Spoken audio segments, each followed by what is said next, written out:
Dun dun dun dun dun dun dun. Dun dun dun dun dun dun. Dun dun dun dun dun. Dun dun dun. Sorry, I'm just farting around with my tools. Dun dun dun dun. I really need some theme music for this, I think. Hi there. All the way over here now. There we go. Where are you guys at? It's kind of convoluted with all the stuff around, but today we're working on some Dominion.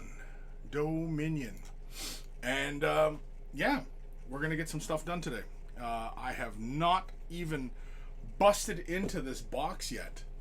Believe it or not, I have not done a single thing with this yet. I haven't even unwrapped the rule book, which I've been meaning to because, I want to get more into, the universe of Age of Sigmar. And yeah, so, the big rule book is often, a good place to, kind of get into that stuff. So, oh man. Now, I have opened this, and I have had a peek at stuff. As one might guess. I was like, I like a lot of the art coming out of Age of Sigmar as of late. They feel more, like actual paintings.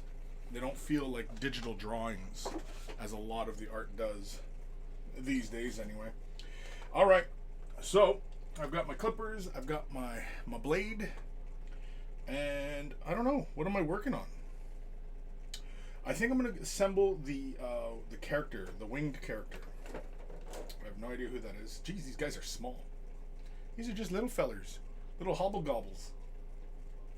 Hobble gobbles. All press fit. Pretty simple to put together. Jeez Louise. I like it. I'm into it. What do we got? We got two of these sprues? Yeah. Little hobble gobble sprues. So put those over there. Who's this? I think this is that witch character. Yeah, with the little cauldron. I probably should get out the assembly guide, right? You son of a gun. And this is that other character with the Griff Hound. This guy's really cool. I like this guy. Yeah, he's got the two different head options. I like that. I like that even in a press fit kit, you get some, some options. I like that. This cloak reminds me of the old Chaos Warrior plastic sprues. When, if anybody assembled old Chaos Warriors, yeah, that's what that bit reminds me of. Where it's just a cloak and a couple pegs just for the thing. Coma, there you are. Been looking for you, pal. Yeah, I'm here.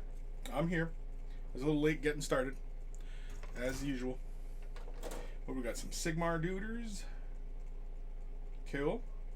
I wonder, do the Sigmar dudes have options for multiple different heads, or like, can you do them all unhelmeted, or what? It looks like you could do them all unhelmeted. I like that. That's a win in my book. That's a win. Having multiple options, I like that.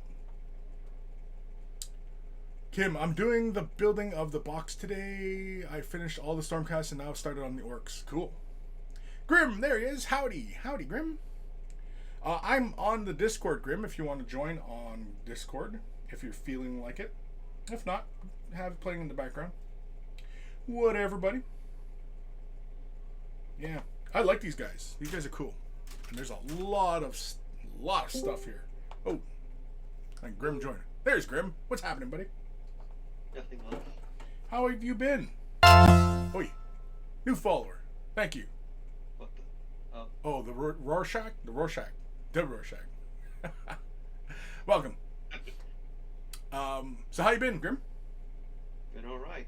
Good. Last month I've gone around 2,400 miles round trip to visit family. Jeez, really? How's life in Florida? Nice. Yeah? I avoided the hurricane. The hurricane followed me to Rhode Island. It only rained for 6 hours though.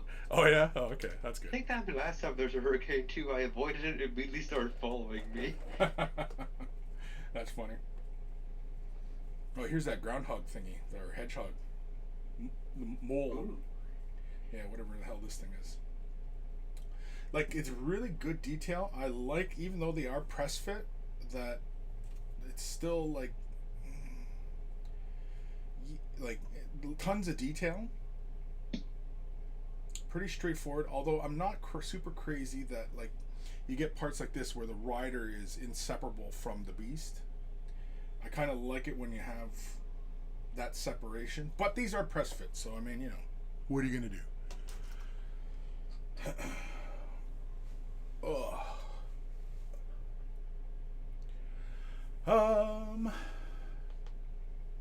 Coma. I've done them all with helmets since I'm doing them white. Cool.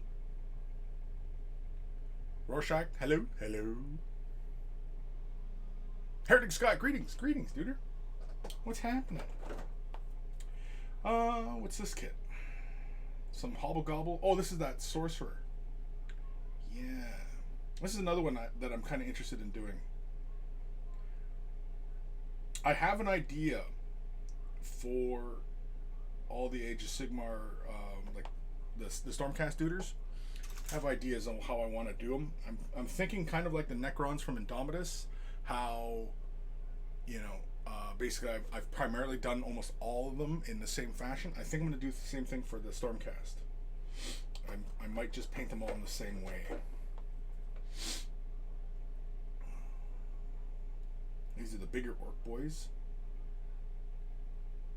Love the shields on them. Total throwback. Love that. Love it. Love it. Love it. Now my desk is piled up with sprues, and of course the last sprue that I really want is the one on the bottom. So now we have two legs attached to the damn scenery. Oh, I like the wings. Yeah, the wings are really nice. I have an idea on how I want to paint this, so that's why I think I'm going to start assembly of this character. Oh yeah, and these big duders, the big crazy shoulder pads. I can't remember what the hell they're called, but yeah, I'm digging it.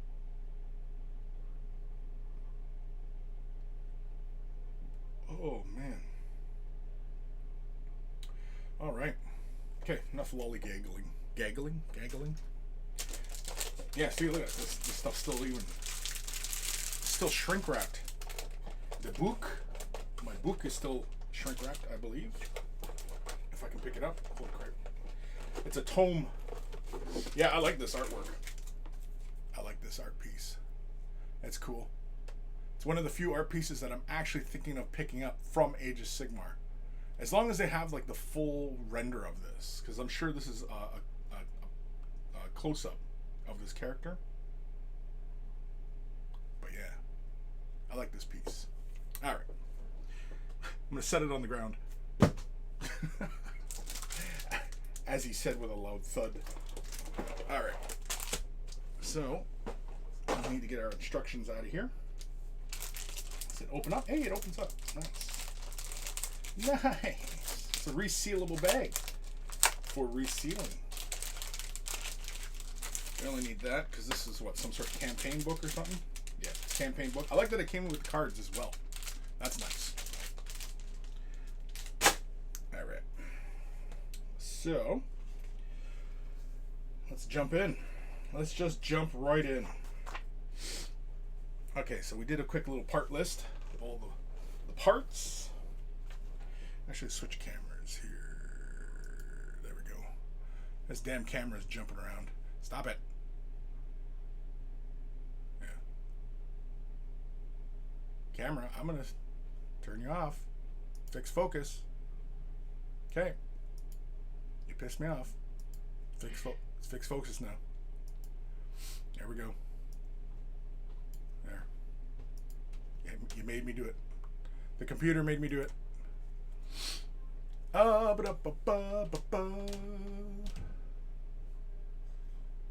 am I? Heretic Scott, I got the Chaos Lord guy with the big hammer. Cool model. Cool. Coma. Andy Wardle did a conversion of her on the Cult of Pink channel where he made her look like the artwork in that pic. Cool. Alrighty. So. Oh, look at that. First page. Character. Now, does this model have optional heads? Or is it one fixed head?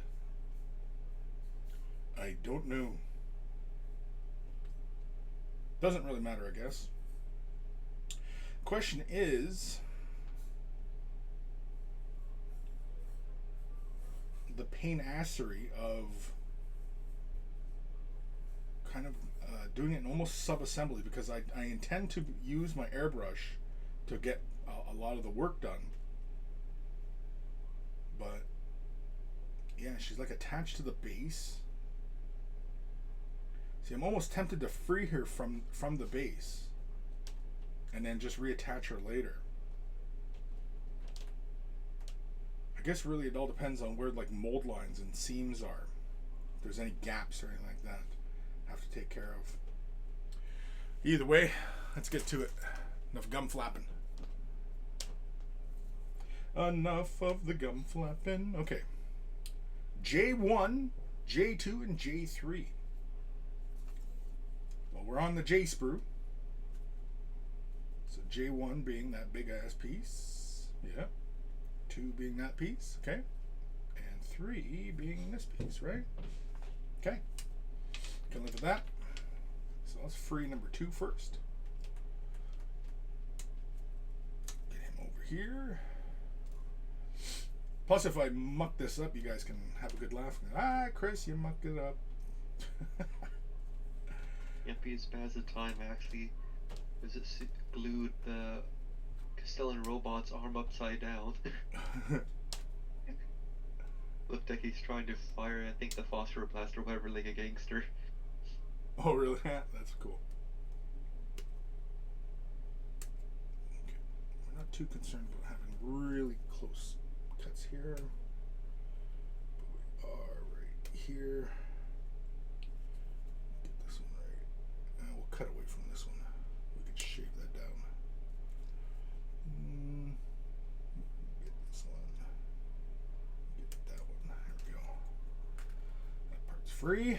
That's 1. Where's 3? 3 is that part with the leg. Yep. Should be pretty obvious considering that they're all keyed a specific way.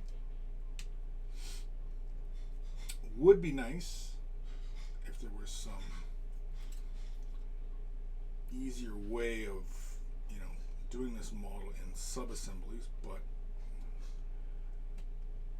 Games Workshop made the choice that no, we're not going to make it easy.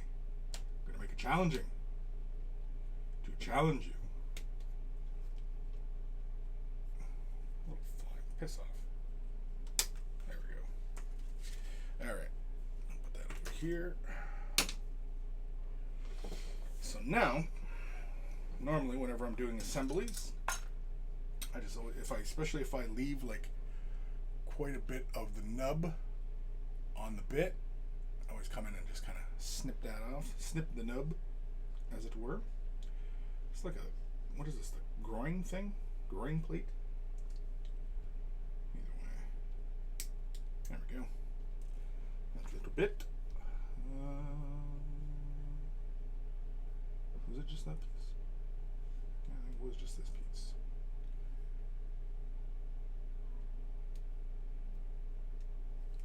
There we go. And this piece. Oh, this big chunk, yeah.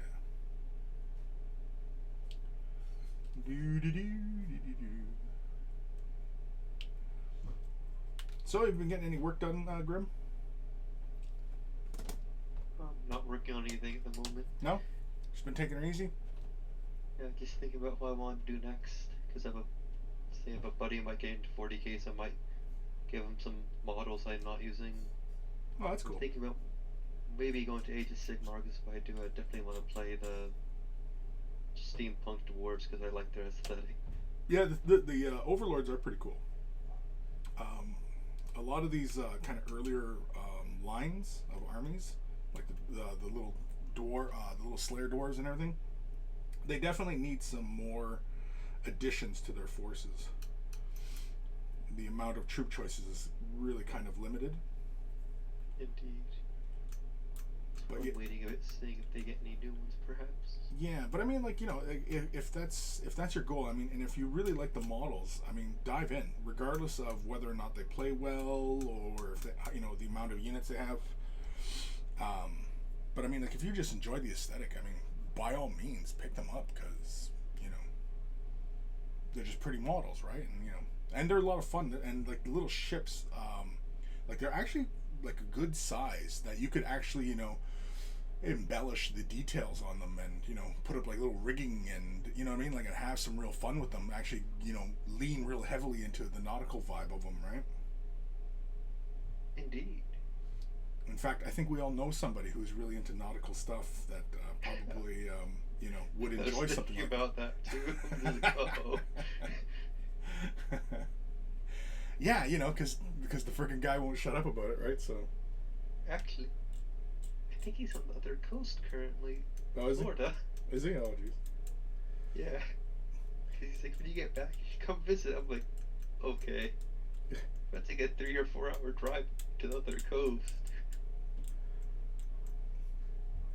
It's kind of like when people from Europe come over to North America, and it's like, yeah, we're in Toronto, and you know, you're in a different state or whatever, the other side of the country. And it's like, yeah, just come for a visit. We'll be in this area. It's like that's like 3,000 miles away. Like, it's not an easy thing to do. Yeah. The best conversation I had is with my British friends, and they're saying like, "Oh, it takes me this long to get out of there. To go to this region." I said, man, it takes me like 4 hours to get out of my state if the traffic is good. Like, yeah. How do you travel if I drive slowly? Yeah, exactly. Yeah, because Florida's a long ass state. Yeah, it's a long ass drive. I think it's like 300 miles to get out of state, the shortest point from where I am currently. Is that you planning your escape route? That's me driving to New England and back. Are you still in New England? Oh no. No? I'm back in Florida. Oh, okay. Where I am in New England, I was in Rhode Island, where the house does not care for phones that much. As in, you can have maximum like bars at one point, and then the next minute just immediately drop to 0, and no one knows why. Oh, really? Also, has some original electrical wiring from the 1900s. Jeez. Yeah, so it might be time for an upgrade for them, man. To their infrastructure. It's in the works. Right. After they keep another house from literally sinking. Rorschach, yes, I need to steal all your skills. My skills or Grim skills? Grim skills. That sounds like something. That sounds like a school. Where'd you go to school? I went to Grim skills. I can teach you how to cook and how, like, what is your purpose? I can teach you how to bake. Yeah. And the bread kind, not the other kind, obviously. Like, you mean like get baked? Even though there was an option in Massachusetts, but meh.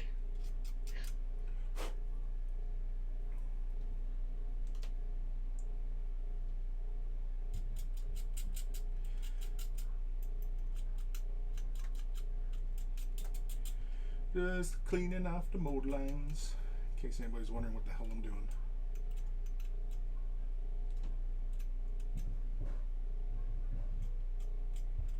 Cleaning them mold lines. Very important step. Often overlooked. I remember the majority of the models I built before I was thinking about that, so it's like, oh, I can see the mold lines. Well, too late now. Yeah. I sometimes run into that too. Even though, like, here I am being very, very careful. and then thinking that I got everything, and then once the primer goes on, all of a sudden, bang! It all jumps out at you, and especially because like I'm often filming this stuff, right? And when you take a picture of your work, all your flaws become very apparent, and yeah, it's just kind of funny. Yeah, it happens to me all the time.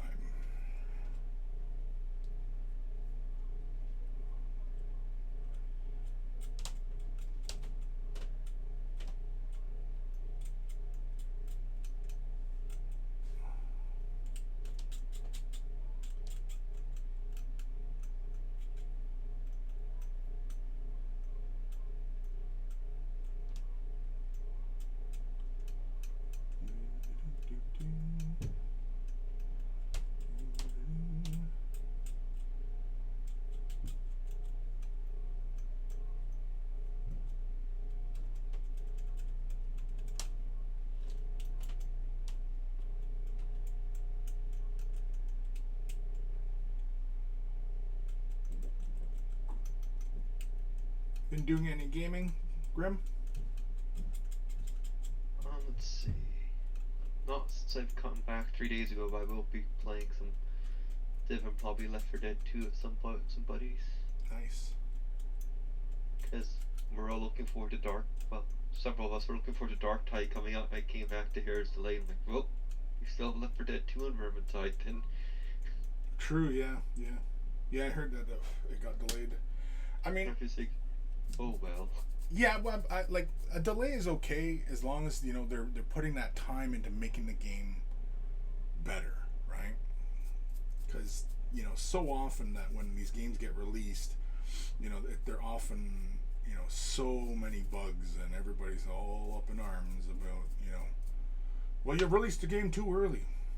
Okay, well, everybody's chomping at the bit to get their hands on the game. I mean, like they want to maximize their sales, and then they have to cut corners.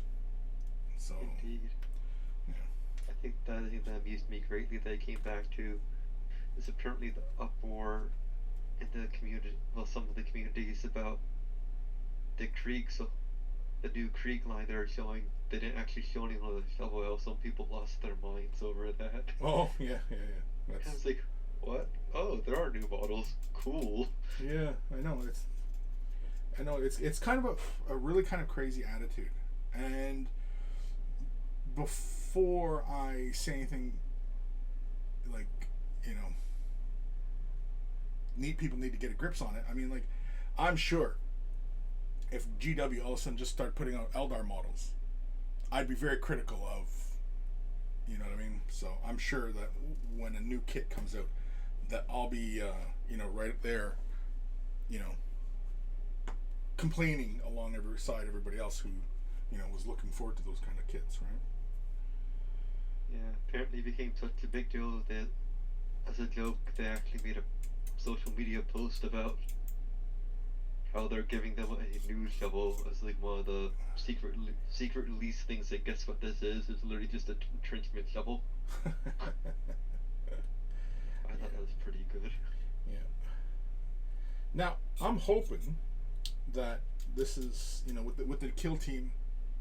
I don't know if you've been paying attention to anything I've been talking about lately, but with these kill team boxes, and I'm hoping that the team that works on Warhammer 40,000, I have no idea if it's the same team that does the Age of Sigmar stuff and Warhammer 40k stuff, but I'm hoping that with them doing kill team, I hope that they stick with this, giving us original sculpts for like all the factions, right? So we'll get original sculpts for Necrons and Tyranids and Orcs, and we'll get all these really interesting units for 40k. And I mean 40k, like it's almost limitless the amount of kill teams you could make. Like just off the top of your head for Space Marines, how many could you do?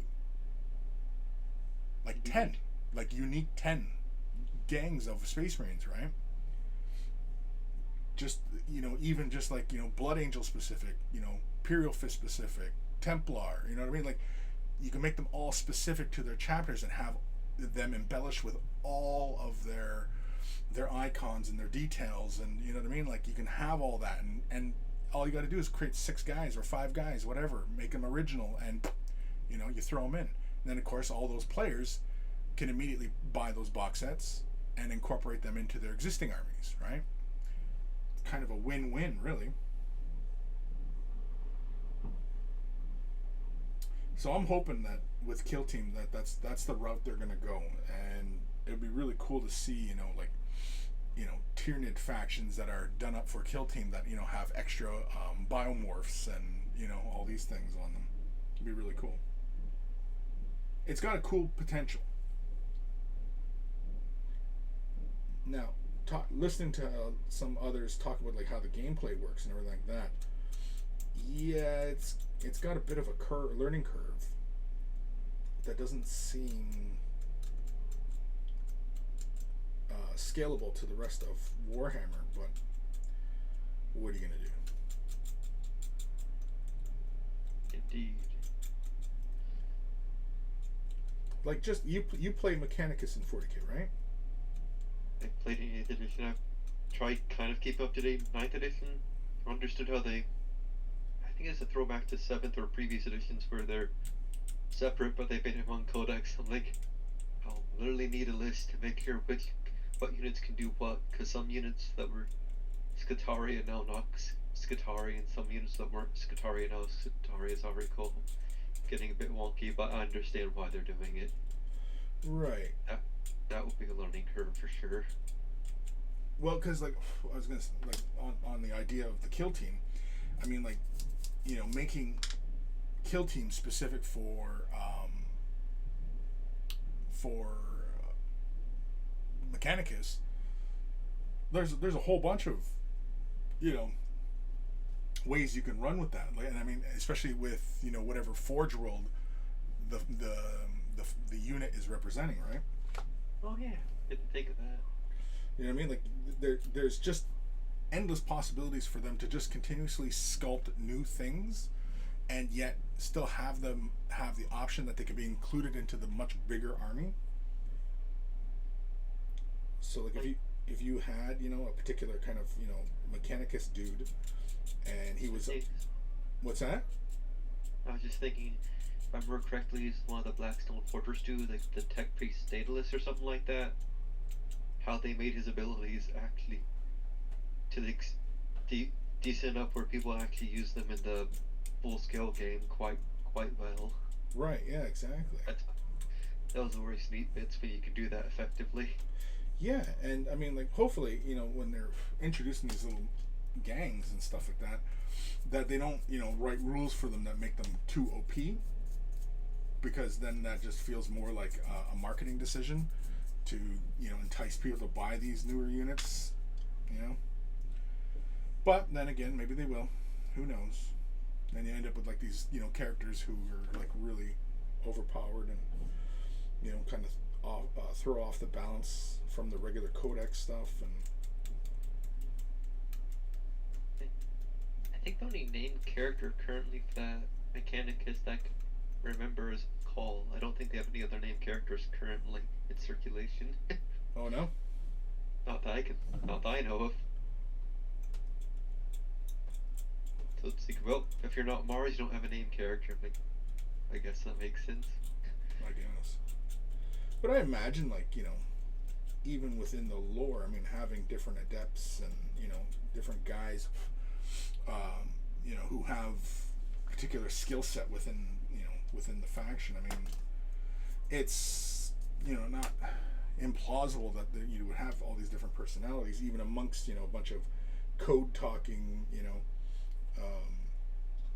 cyborg duders. Indeed. I'm not sure if it's lore still or not, well, canon, but I remember a while ago there was a thing where there's certain ones, I think it's biologists or something like that, would sometimes get brains in a jar, and they just switch personalities based on what skills needed at the time, so they'd just be followed by hovering jars of brains. That's kind of cool. The Rogue Creator days, but the tabletop, that is, the RPG. Right. That was always fun.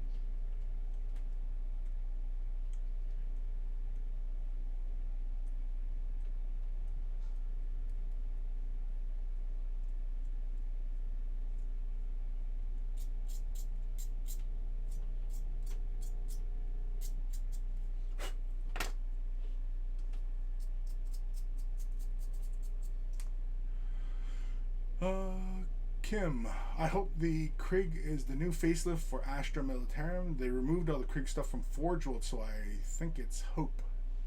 GW is really bad with the Codex creep. They always make the new stuff really, really good. Yeah, exactly. It always seems. Now, I mean, like, Codex creep nowadays is not like it was 20 years ago. 20 years ago, you get like one Codex every year kind of thing. Whereas nowadays, it feels like, you know, obviously it's ramped up a lot more. You get a lot more releases these days.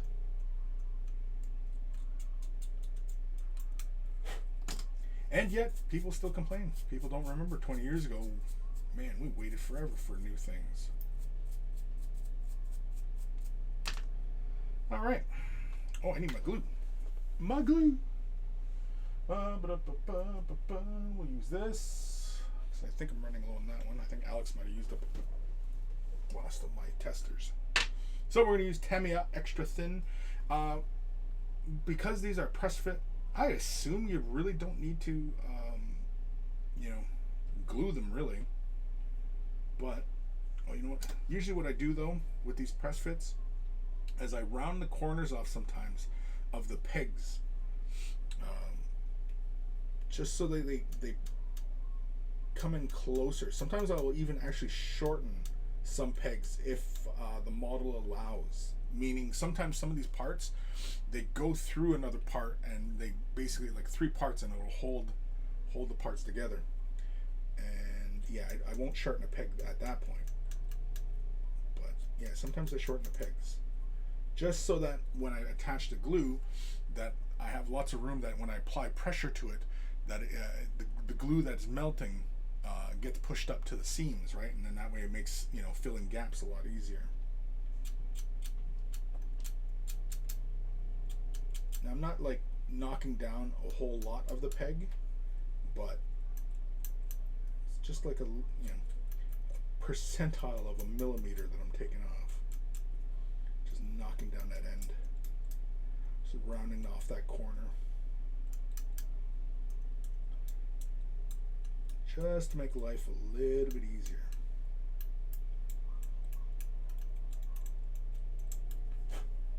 The more time you spend properly prepping your model, the less stress you have when it comes to making parts work and fit together and all that. Oh, it's a knee joint.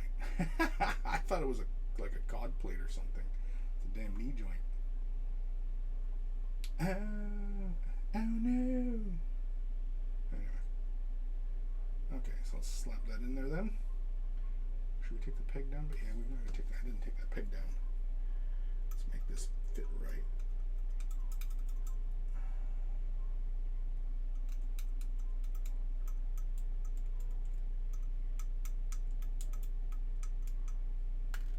Oh man, I almost dropped that part.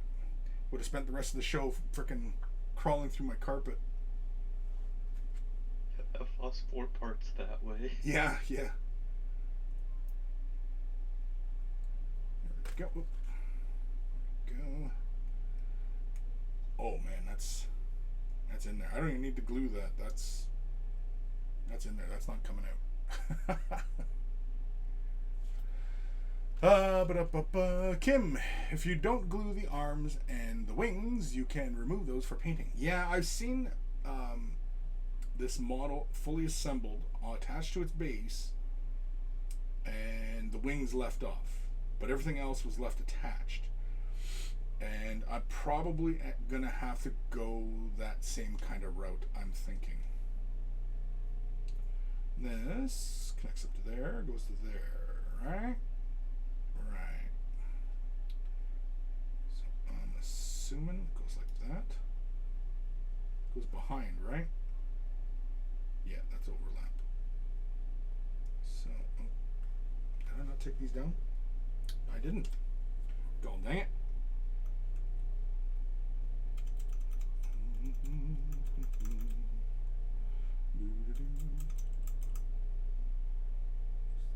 Knock that nub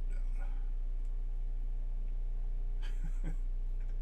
Have you ever, and this is a general question for everybody out there. Have you ever had your hobby knife and you accidentally kind of poke yourself with your knife, and as you're trying to cut, you feel extra resistance, and you're like, why am I getting extra resistance? It's because the tip of the blade is in your flesh. Have you ever done that? Have you? I know I've poked myself. I don't remember if I've tried cutting afterwards because I'm just like, something's wrong. That's different. Oh. Yeah. I'm sure everybody at some point has poked themselves with their thing and then not realized it, and then also you notice little brown specks of stuff, and it's like, what the heck is that? Then you realize, oh shit, that's dried blood. Oh my god, I'm bleeding.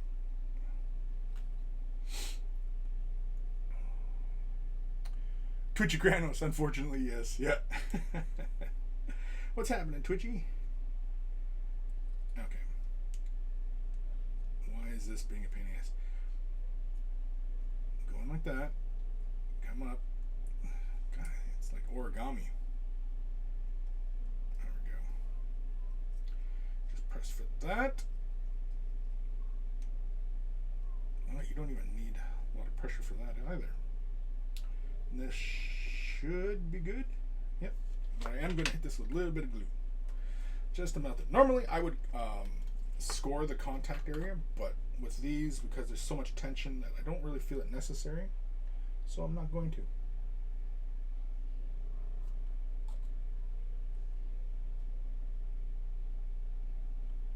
And that will pretty much be it. It's really just around the pegs, really, just to make sure those are secure. With how much tension there is on this, that I honestly don't see it becoming an issue later on. But yeah, I think that's as close as she's gonna get. And you still see there's a bit of a gap there, but that's fine because it's like little stones between things, right? So it's not a big issue. Nope, doesn't stand. Oh well. All right, next part. Torso and piece of the base. Okay. Coma, yeah, I have to, yeah. Yeah, I'm sure we've all done it. J4, where the hell is J4? Feels like I'm playing bingo here. There we go. J4.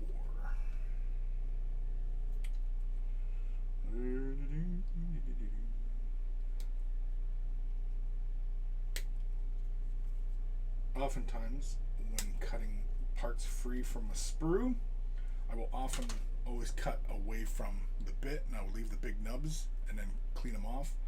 And the other one, see, like a part like this, where it's like tons of little fragile contact points, like the ends of the little spikies here and up on the crown and everything like that.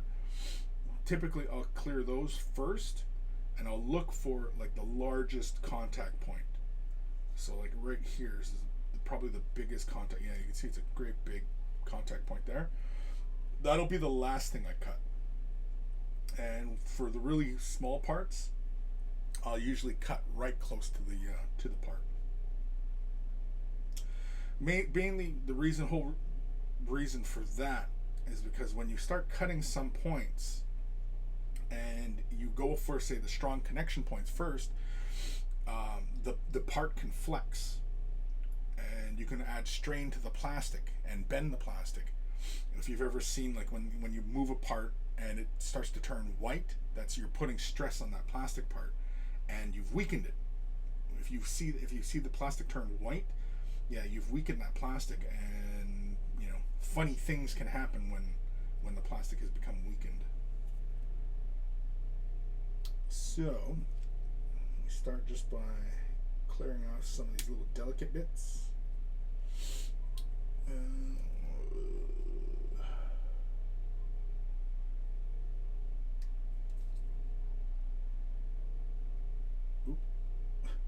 Almost cut the bit.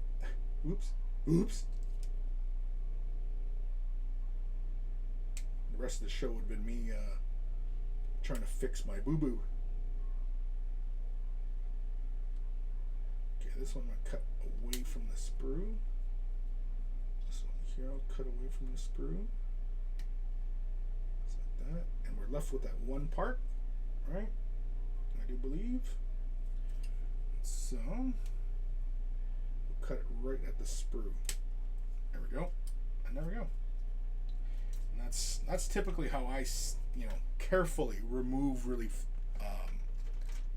fragile looking little pieces. And like this piece, like, good God, like look at this thing. It's got spiky ends going all over the place, and yeah. Now there's still big pieces of nub on it, which I'll remove, but yeah.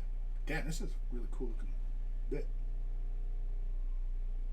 I'm not sure how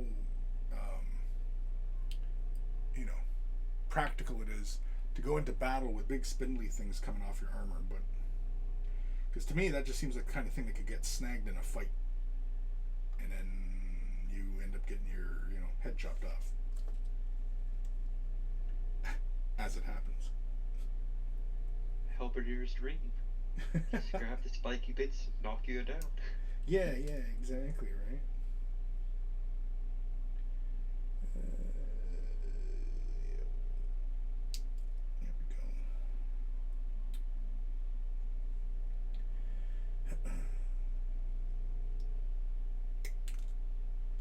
I got a new pair of glasses this week, and I don't know if anybody can tell, but like they're bigger kind of frame on me. But I've got old man glasses now. I have bifocals, and yet I'm still looking over my glasses to look at something close. These little bits of sprue nub, these are worse than Lego in the carpet. You step on these little sons of bitches, and, oh man, hurts. And I missed my garbage can. Nice. The other fun part is when you're cleaning off these little nubs, it's kind of like when you clip your toenails and you hear the little son of a gun just go flying. I like that. Like that. I don't know if you could hear that sound, but yeah. Oh man. So basically I'm equating cleaning sprue and plastic parts with clipping your toenails. Essentially is what we're talking about here.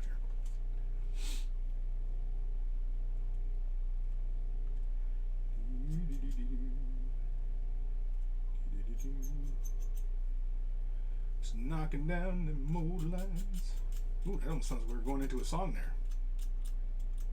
Knocking down the mold lines.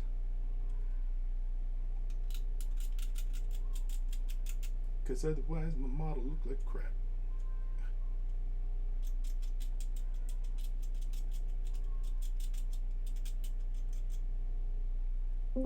Wait, who's joining us? Oh, Twitchy. What's happening? Hey. What's happening, buddy? Hello there. Yep. You have to mute the stream. That was weird. Hearing it in stereo. Oh. Delayed? Yeah. Yeah, I had to run away and try and find a tub for the parts and essentially doing just what you're doing, but with the Age of Sigmar Fire Slayers. You working on Fire Slayers, you said? Yeah. Cool. Yeah, I like them. They're cool looking models. I just think the line definitely needs some more additions. Yeah, it was something I was looking at the other day before I started paying up, because once lockdown's finally fully finished, Age of Sigmar seems to be getting more popular where I am, so it might be easier getting a few games on that way. And when I looked on the website, I was looking at what's available and I was like, okay, I've got 2 start selecting boxes, and that's basically me got everything already. There's not really much else out there. So it's an easy, quick search. Look at that.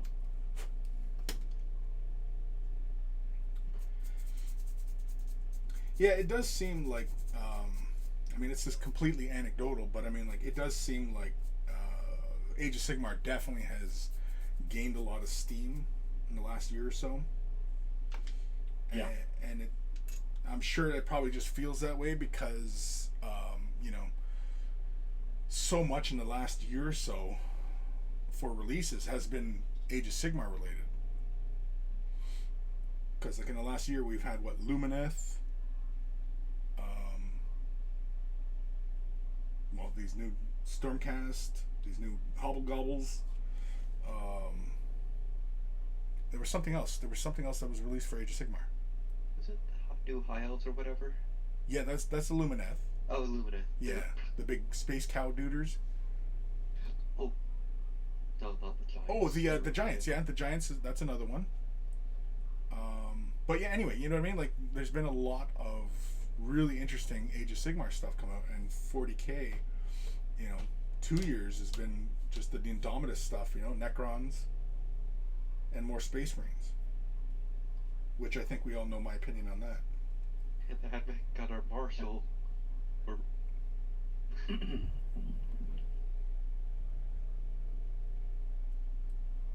Yeah, it's been a while since we've had anything else other than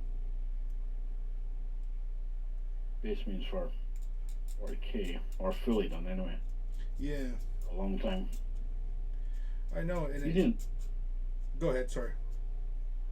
Oh, I was just gonna say, like you said, I think you said this in Saturday. It was like the quality of the scalps in Age of Sigmar are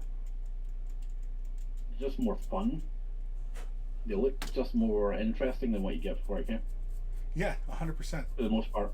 Yeah, like even just like, you know, I'm sure when they pitched the idea, when they were switching everything over from fantasy to the Age of Sigmar, pitching the idea of an army of dwarf troll slayers, and then I'm sure the brass initially was like, "What? That'll never sell." You know what I mean? Like, and here we are. Clearly, they've never met Scotsman. Yeah, that too. I mean, yeah. I don't think that point is lost. But Yeah, I mean, I played dwarves before, and it was like my favorite units was always this slayers. It was like an easy sell for me. I was like, throw a whole army of little buggers. Yeah, I'll take that. well, and you know, and I mean, like, they're tons of fun, and you know, I mean, like, nobody else is doing something like that as far as like the little dwarves are concerned, right? It's always the little heavily armored and their hammers, and you know what I mean, like the typical Tolkien type of dwarf imagery, right? Whereas the little slayers, they're just too darn fun.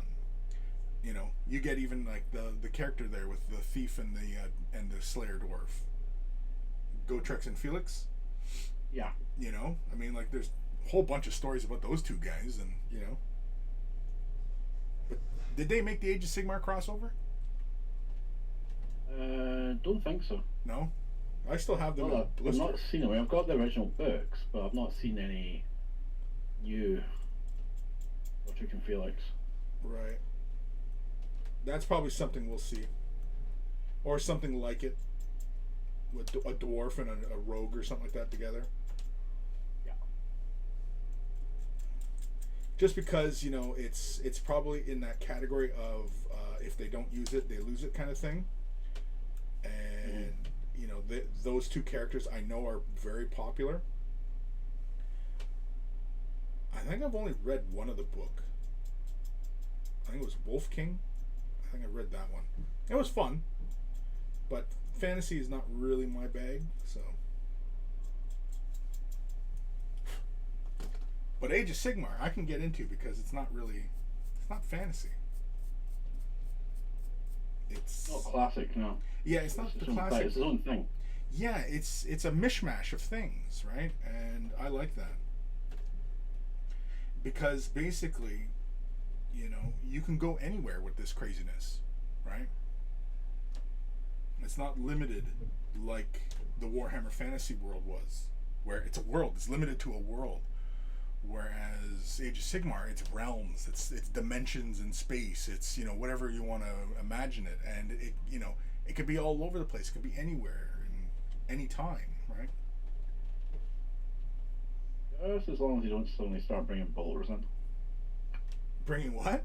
As long as you don't start bringing bolters and having space marines, because you know, try and do a Warhammer Horde thing. Right. You know, try to have a crossover. Yeah. Is the rule sets are getting closer. Yeah. So, you never know, somebody might come up with a mishmash of going, alright, Space Marines versus I don't know, Parcelers. Death Company versus Parcelers. That'd be fun. Basically the same thing. Yeah. It's one shorter than the other. Suicidal unit after suicidal unit, yeah. Yeah. Who dies first wins. But like Warhammer Fantasy and Warhammer 40k, they were identical rule sets when they first came out. The two books were almost identical as far as like rules. It's just the fluff was different, right? And yeah, I'm trying to think when the hell the two rules kind of really diverge. I guess it's when 40k 3rd edition comes out that you have that drastic change in rules, and then Fantasy. Shit, I don't even know when Fantasy changed. I don't think so. I don't think it changed until the switch to Age of Sigmar, and then the rule sets became close together again.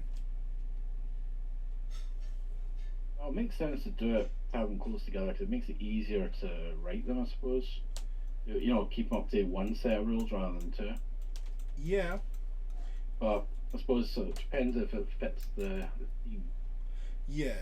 And the unit types, because for melee, obviously it will work, but when you get tanks or dragons or whatnot, then it might start going a bit iffy.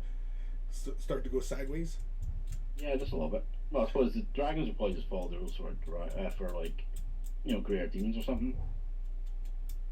It just depends it depends on how you deal with tanks moving forward, I suppose. Well, like the old rules for vehicles was quite complicated. Yeah. And as the years have gone on, now I mean, like, there's no distinction between a vehicle and a troop as far as stats are concerned, right? The mechanics are still the same. Vehicles don't have turning radiuses and speeds and these kinds of things that they used to. Or then what was it? 7th edition, you had hull points, and you know what I mean. Like, you had a different. You've got a tank. That's nice. I've got bolters. I'm just going to bolt your tank to death. Yeah, exactly. And flashlights do the job now too. Yeah. Yeah, through weight of fire, you can take something out, which doesn't make a lot of sense if you're thinking of it logically, but in mechanic sense, why not, right? Representing the fact that it's just getting, pummeled with fire and things are falling off and whatever you want to imagine, really. Yeah. Sometimes I miss the complexity of those elements in the game, and then sometimes I'm like, no, I'm glad it's streamlined and like it's just a little bit more easier to grasp as far as working out tactical kind of situations, right? And yeah, I remember thinking armor facings made sense and seemed like a fun idea. Yeah, armor facings makes a lot of sense, especially for vehicles, right? Because obviously in our own world, we concentrate where armor goes on a tank, like how thick areas are, and it just kind of makes sense to that kind of logical kind of thinking. But in games terms, it can bog down the game. That's the tactics element of it, yeah. Yeah, you know what I mean? Like, it doesn't really add anything to the tactics other than how you place the tank and how you move the tank. But, otherwise, people were just, screw it and move a tank. And, it bogs down the game. It doesn't make it very fast. And with how many points we all end up playing with in Warhammer 40,000, it can take a while, especially like back in 2nd edition, like one tank, a Rhino, was not formidable, but it was definitely very playable. It still was kind of a death trap, but you still use it basically as a mobile blocker kind of thing, right? Block line of sight. But having it maneuver around, and once it was in this position, you had to kind of you had to turn it around, or what I mean, like you had to do all sorts of things to make it work in the game, so it wasn't in your way, kind of thing, right? That in itself adds tactical challenges, because then you have to be very careful on how you maneuver things. You have to plan out your movements. Not that it was a very highbrow kind of thing or anything like that. It was One thing I'm glad they got rid of, even though it was hilarious. I don't remember the name of the rule, but if you had a certain number of models in front of the tank, I believe it was, you'd have to make a leadership check to not shoot the people in front of the tank rather than tank itself. Oh, yeah. I just remember that because the conscript blobs with the commissar protecting the lemon rust. Yeah.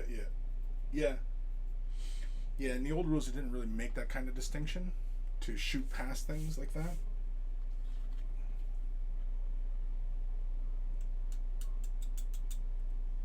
But yeah, I remember there was a time where you had to take leadership checks to do things, to shoot past things. Oh, it was like, it was when heavy weapons. I can remember that in second edition, heavy weapons. At first, you could shoot at pretty much whatever, and you could even split your fire. But then they changed it, and it's like, oh, what the hell? Because it all depended upon your model's facing. So each individual model, you had to be aware of which way they were looking. Because the way Overwatch used to work was that if you put a unit in Overwatch and they were covering, certain directions, they could only target in that direction, right? Again, I'm glad that they streamlined it to that. It's just when you get charged, they just get an opportunity to shoot at you, which essentially is all you wanted out of Overwatch anyway, was an opportunity to shoot at somebody who was about to sneak up on you and stab you.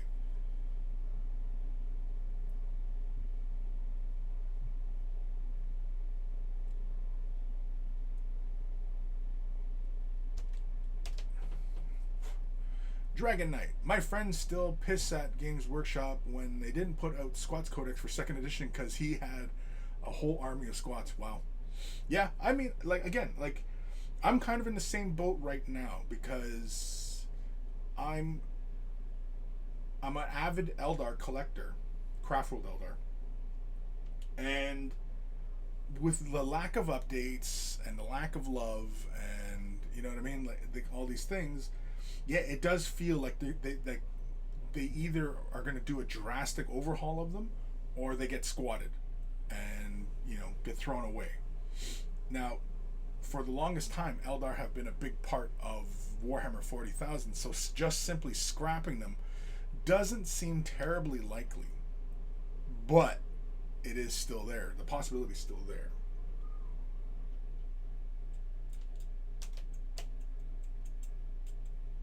In which case, that'd be very sad. When it comes to that, just remember they scrapped Warhammer, Old World. So I wouldn't put it past them, but I collect Eldar as well, and I've got the old sculpts. Generally, because that's the only sculpts around. Yeah, I was gonna say the Eldar line is old sculpts. Are there newer ones? It's not really old sculpts; it's just the sculpts. Yeah. So I've got some of the really old sculpts, like from literally 25 years ago. The really old stuff, but it's my concern is not so much that I don't think they would squat them, because I think that would just annoy too many people.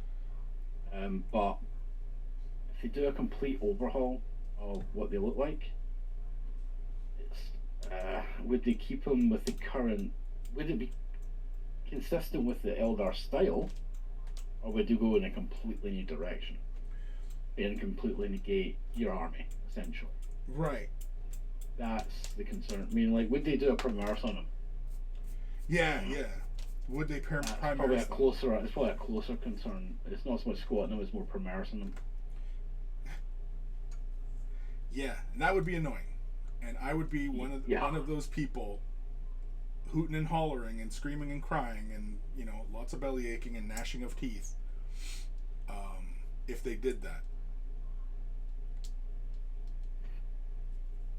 And you wouldn't be alone, that's for sure. No, I They would need to be ridiculously good sculpts to make people happy. Yes, they would have to be really, really awesome looking things.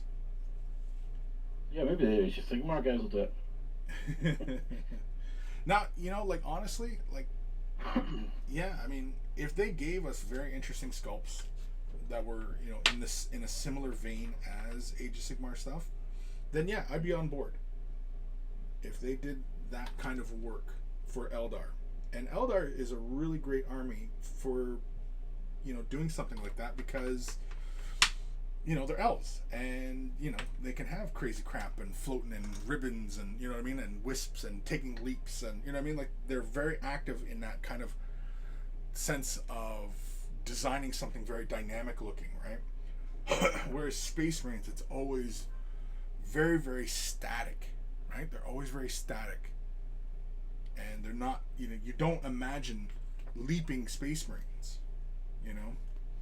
like even fun sculpts like this, like this is a Eldar Spirit Seer, and he's pretty static, but there's so much movement going on with him because of his robes and the little tabards and all these cloth that can move around them and these cloaks and stuff, right? Which is probably why they lean in on the Space Marines with the cloaks and stuff like that, because it's the only place that they can add some movement, because otherwise like even his loincloth thing is just kind of, it dangles there. You know what I mean? Like it's hanging there. It's not blowing in the wind. It's not dramatic. It's not like, hail of storm and bullets and, you know what I mean? Like it's just, he's standing there. He's a Space Marine. Right? Even Eldorad. Right? Even Eldorad. Like got all this movement going on the model, and he's just standing there holding his sword up. And he's just standing here. Anyway, I'm just bitching, as usual. Excuse me. Alrighty. I mean, you do have some models that are got a lot more movement, like Jane's R and stuff like that. Yeah, Jane's R is a fantastic example of what I would like to see out of the Eldar. If they stay true to Jess Goodwin's designs, his initial concepts for them, and they just simply give us more dynamic poses and stuff, yeah, I'm 100% would love that. I'd buy all new models. I would spend stupid amounts of money. They would have me at that point. The thing is, I mean, you've seen the stuff in Warhammer World. Did you see the display that had the mock-ups for the new Eldar jet bike? Yeah. Right, I mean, we're still waiting on that, and that's been around for at least 15 years. Well, the jet bike, no, that's been released, because Jess Goodwin's initial concept for a new jet bike, I think what delayed that was because somebody else saw those early designs and then copied it and then started producing it, right? I suspect, I have no idea, I don't know if there's any truth to that, but that jet bike, yeah, essentially is out, and I think basically what happened was they liked it because it was a forward-sitting bike rider as opposed to the old ones where they're sitting back like it's a chopper, right? Yeah. And they incorporated that when they brought out the revised Dark Eldar, and then everybody was like, yeah, well, okay, well, Craftworld, they're going to get this new Eldar jet bike, and then yeah, it freaking never came around. Not for a while, anyway. But yeah, it took forever for that kit to come out. So much has yet to come out that really needs. And so I'm like, I don't know why it takes so long to get any love on that front.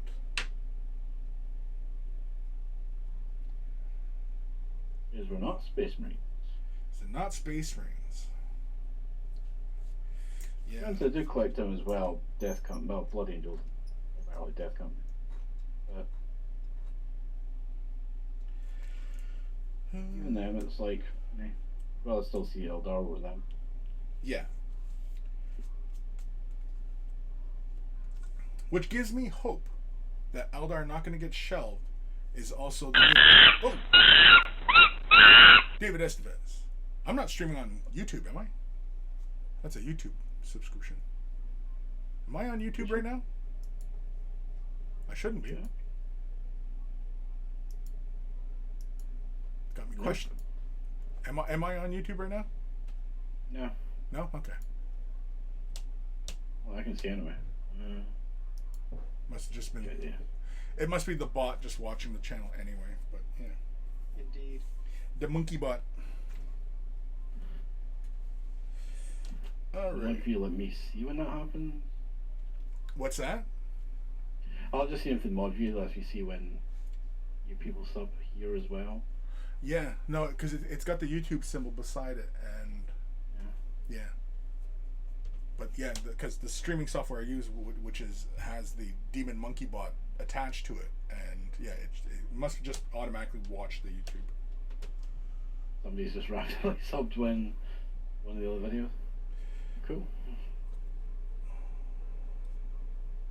Oh, number 7's over here. Hey. Okay. Yeah, for how complex this character is, it's really not that many parts.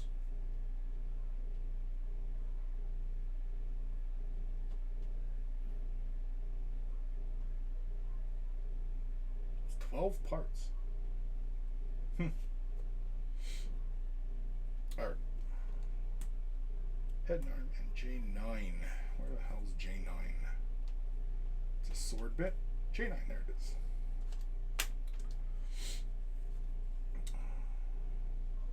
Yeah, so I'm thinking I'm going to do something fun for this model. And I think I kind of spoiled it when I said I was going to primarily airbrush it. If anybody can guess what I plan to do, well, then you already know. Bunch of regular Sherlock Holmes out there. Is it going to have a glow in the dark effect on it in anywhere? It's going to be very, very bright. Not fluorescent. Although fluorescence might be used. I doubt it though.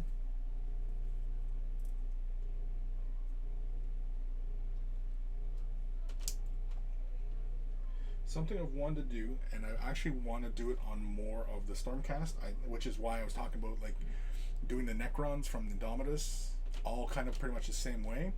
I think I'm going to do that with the Stormcast. I'm just going to paint them all the same way. Not that I plan on, making a Stormcast army, but if I can, truck my way through all the models, then, basically, if I felt like it, give it away, sell it, whatever, right? Which is kind of my intention with the Necrons. I thought my son was going to want to play the Necrons, but he went with Tau, so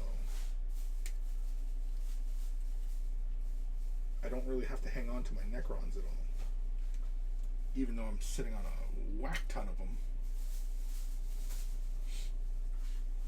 And that is a unit of measurement, a whack ton.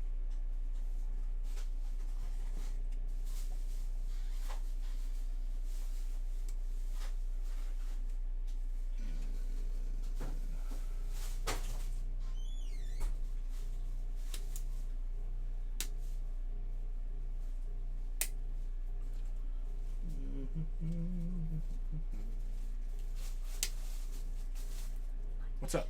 Are you interested in any lunch? Yeah, sure. I just made blue lunch, so if you want to come up in about 5 minutes. Well, I don't know about 5 minutes, but I'm a streaming here, woman. Sorry. Don't be sorry.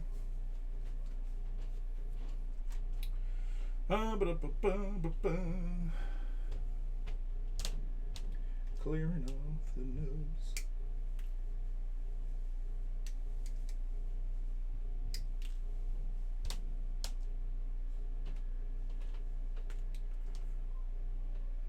Nubs here. Oh, one on our armpit.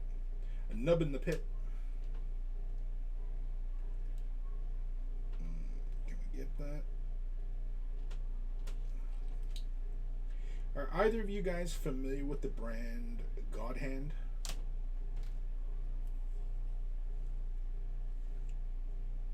No? The name sounds familiar, but I don't think so. They are a company that do a lot of modeling tools, and they have different sets of nippers. They're very premium priced, but apparently are the best. I'm not usually one for hype and everything like that, but I have been curious, and they have a nipper that actually only has a cutting edge on one side, and it tapers into a very, very fine point to get in for like really delicate small parts. And yeah, I've been thinking about that. They're expensive though. Make sure it's a flat cut rather than a pinch, basically. Yeah, yeah. So like, it only has one arm that has a cutting edge, and the other one is a flat, and so it just chops, right? But it comes to a very, very fine point. So it's only designed really for getting in and safely clipping really small areas, right? But they also have ones that are just like these ones here, where they just cut big chunks of sprue and just chop kind of thing. Anyway, I've just been curious about it. I was wondering if you guys were aware of it, or using them. Or... some look just now on the website. No. Yeah, but they're expensive. Like the cutters are expensive. You look at the price and you go, Jesus, for cutters? Like, good God, they nickel plated or something, gold plated. Huh. There's no prices. It's just a product store list. We sell these. Yeah, there's a lot of hobby places that do carry them. There's even a... That's why I've never heard of them. Store list looks to be China, Japan, Singapore, Canada, and Australia, and Middle East. I think That's there's why- one in Canada too, apparently. Yeah, that's what I mean. It's like there's one place in Canada, does them, one in Australia, and then the rest of it's Japan and Australia, Japan and China and Korea. Yeah, so what I've never still sell them here. That's why I've never heard of them. Well, I guess they're pretty big amongst the Gundam collectors. Yeah. Cause, That makes sense. yeah, even though Gundam is a very huge market, right? And yet we don't really see a lot of crossover from Gundam to 40K and stuff like that.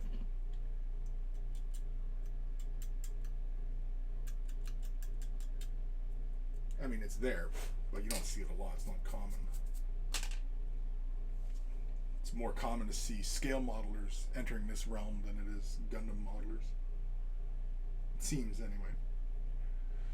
Dragon Knight. One thing I would like Games Workshop is to do make-to-order transfers. Right now, I've got to go to a third party to make Black Templar Cross. Yeah, that's kind of annoying. Same with like the transfers would be a good one, even if it was like a Forge World. Just periodically, they either make them made to order, or carried limited stock of particular factions. I think make to order would be pretty cool. I used to sell transfer sheets years ago. Yeah, well, yeah, because the Forge World transfer sheets, they're huge. Like you Yeah. get a lot of transfers out of their deal. Yeah, I've still got some. Yeah, same here. I'm sitting on some. I don't even collect the armies. Yeah, it's usually when I buy like a random box of bits or something. It's like somebody's got a random set of transfers in the bottom. So I've got one that's got like an Aquila. It's about 4 inches wide. Hoof. It's like, Lordy. what was that? Go on. Yeah, probably for early Baneblades or something. I didn't think a Baneblade would fit it. I don't know. It might fit. It might have fitted in the old carapace for like maybe the Oh, like a Titan. warlord or the like the warlord maybe. Yeah, yeah, Maybe. yeah. That seems very plausible.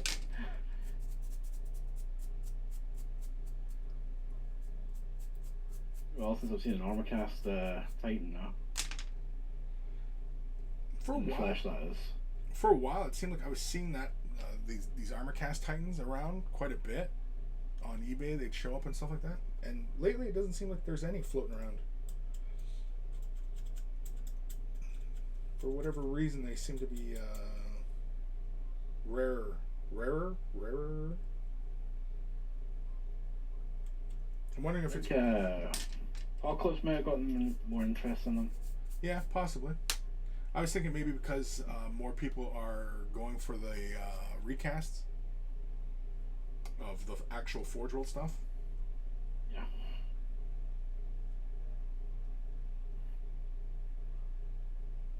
Where the hell's I'm trying to figure out where the pig in the hole is, and you know, I was born cesarean, so I never really had a frame of reference. It's a crap joke for y'all.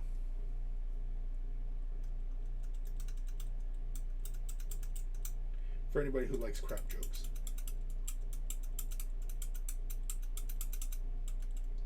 Which is apparently not many.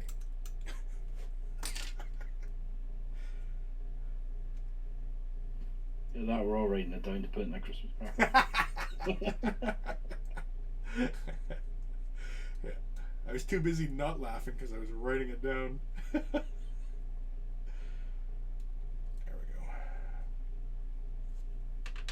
go. We'll put a little smidge of glue in there.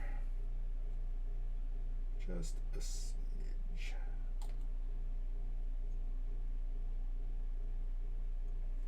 There we go. All right. It's a lovely set of stairs. Bit of a gap there, but it looks like it should be there.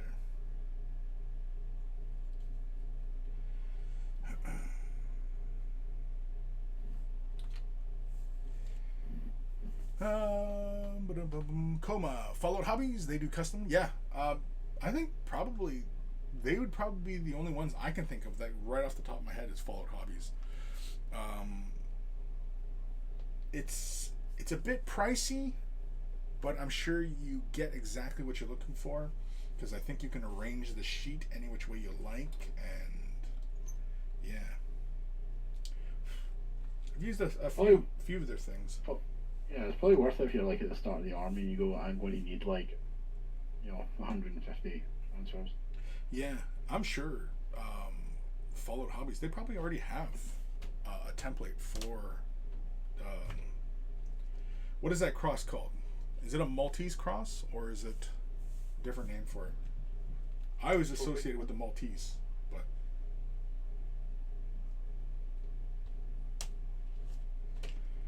I'm sure one of you clever lads knows. Are you talking about the Dark Templar cross? Yeah. Black Templar? Yeah, like, Is but it the the Iron Cross? no, the Iron Cross is I believe is different because it's a straight cross, right? It's like got straight angles, whereas the Maltese cross is just like the Black Templar cross, where it has the points on the ends. I've always known it as a Maltese cross, but I mean, I'm sure it probably has a different name. Yeah, it's a Maltese cross order, said John. Apparently. Oh, yeah, okay, I see now. Is it just a Maltese cross? That's the actual proper name for it? Yep. Maltese cross, or the Order of St. John cross, apparently. Oh, okay. All right. Well, then I guess I was kind of right. I don't know. Yeah, that's the way I've always known it as. So.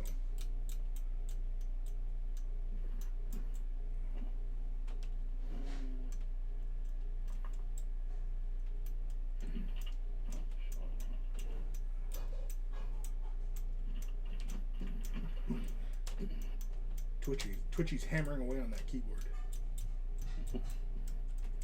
No, I was just having a quick look, see if there's actually already a sheet out here for Black Templars that you can. There's got to be somebody doing one. Yeah. The bunch.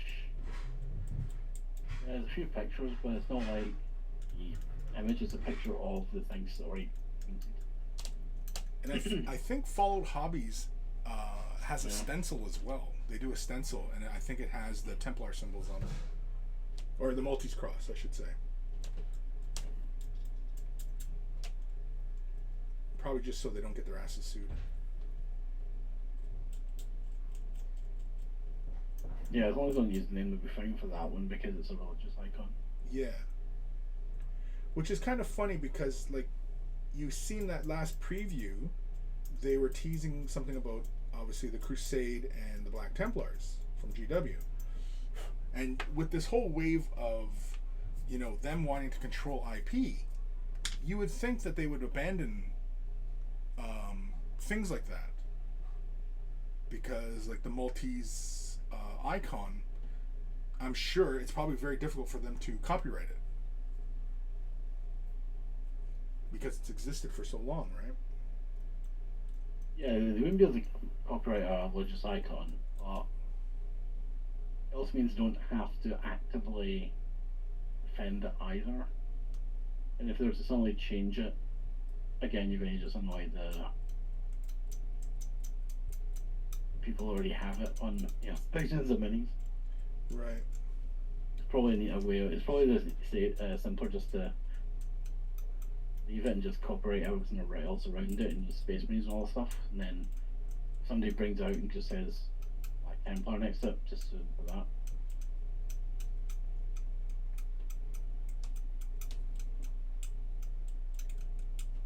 Because even the term Space Marine, I don't think they use it in any of their current literature. No. Like they don't call Space Marines Marines anymore, do they? Don't know. I've not read White Dwarf in a while. Yeah. But all hobbies do have a Maltese cross, as they call it, answer sheet, which has got various things on it. Yeah, I kind of thought they did because I've perused their site a few times, quite a few times, and I'm pretty sure I have stencils from them, and you know the work is good. When I was thinking of doing a custom design for Space Marines back from the Dark Imperium box set, I was thinking about doing more more Space Marine stuff because I like the Primaris sculpts. Primaris Marines are fun. I like them. I like a big, chunky Space Marine. It's just much more appealing than the little, mini Marines, right? I'm not shitting on Space Marines. I'm just saying, Primaris are cool.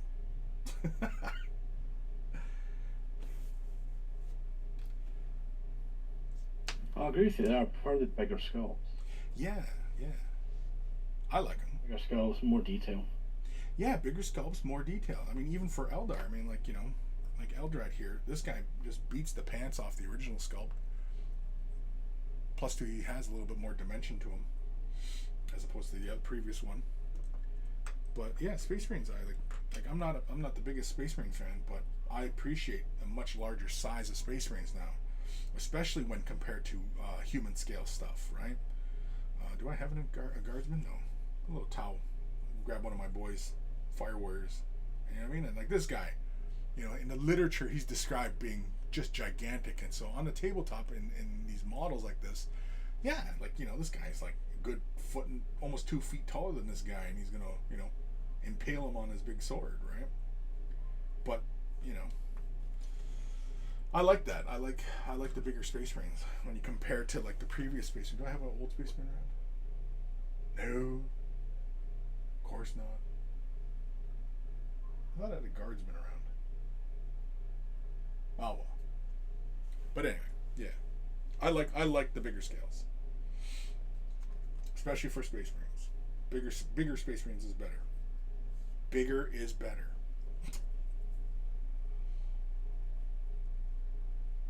But of course anybody will tell you size doesn't matter. It's the motion of the ocean.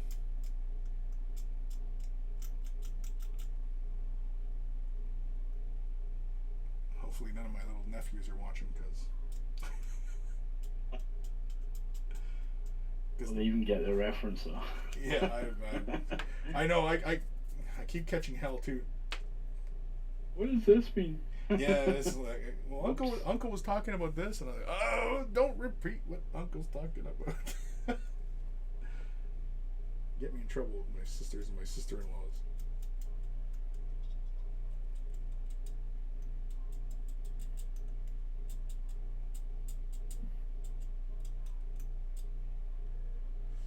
Yeah, I like this model. This is a cool looking model.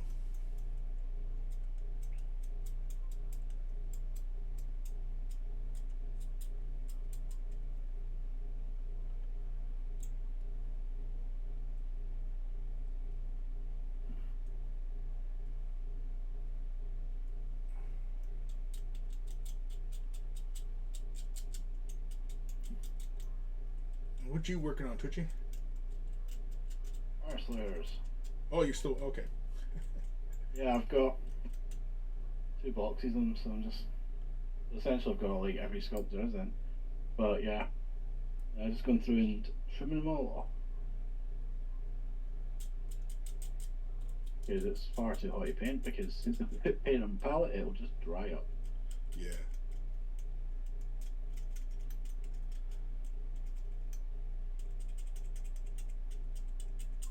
What's weather been like there?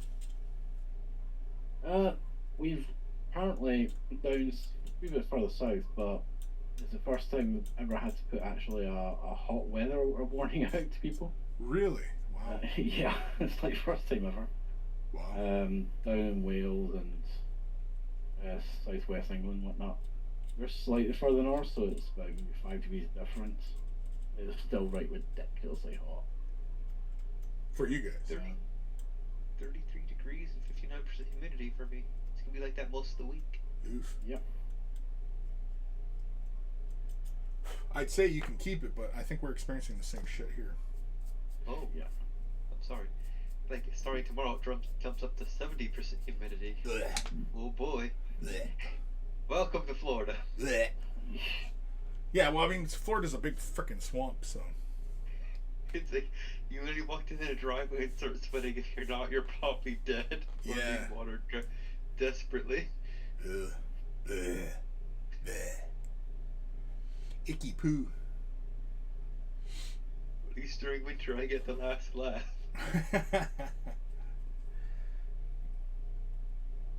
Yeah, because for us, it's like a lot of places just opened up as well, like nightclubs and stuff. And I was just like, with this heat, with a nightclub that people have never been in, or a lot of the younger ones will never have seen before, it's just like, that's going to be messy.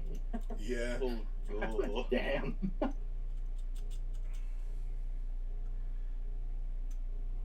was sorry for a friend of mine who worked as a doorman and whatnot, so it's like, poor bugger, and you've got to stand outside with your official stuff on. Oh, yeah. Well, I sit at home and just laugh at you. like a really good buddy. Just sit there and laugh at you. Pretty much. Yeah, laugh at your pain. Better you than me. They would do the same to me. Yeah, well, what are friends for, right? Yeah.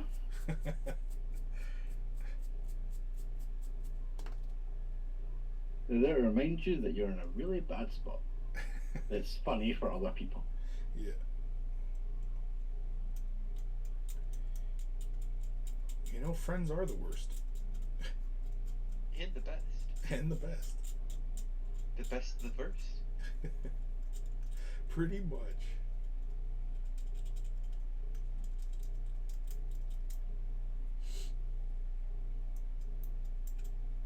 Okay, as we don't really have air conditioning over here either.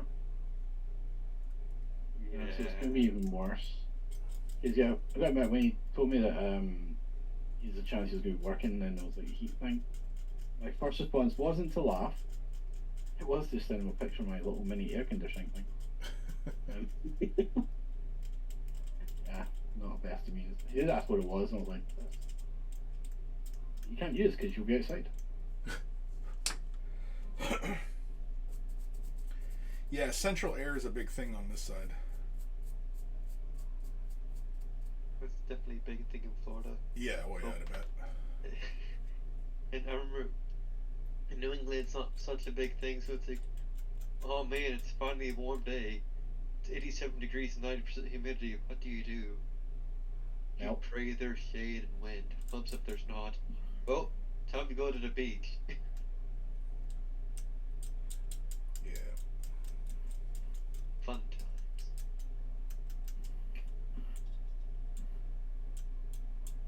Just like the days where it's so foggy you couldn't see the sky the entire day.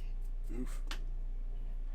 Yeah, because I had seen somebody on Twitter had posted that a tornado had touched down in the UK. I can't remember where it was, and I had asked, are tornadoes a common thing? Because I don't ever hear of tornadoes hitting in the UK. And they were like, yeah, they were like, yeah, it's not often. No, it's not often, and they're not big. Usually. You don't get like the massive twisters you see in the States where like, buildings go flying away. Yeah. Because last week, even in my neck of the woods, woods. We had a tornado touchdown in a town. It's only about 4 hours north west of where I am, but yeah, touchdown caused quite a bit of damage, and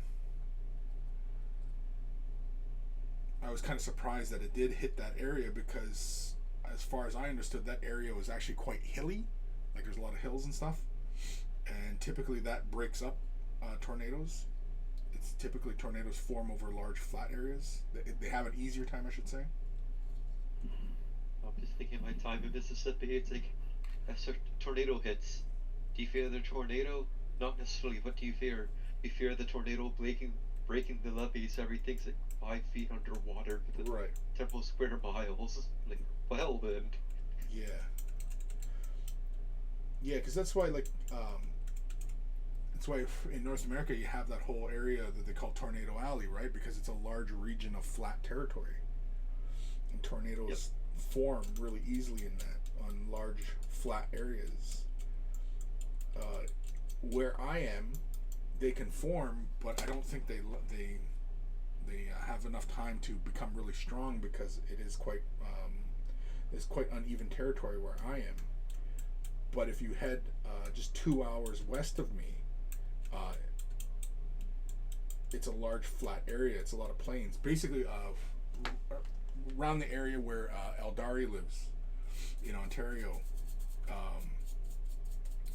it's quite flat, and tornadoes can form in that region, and do.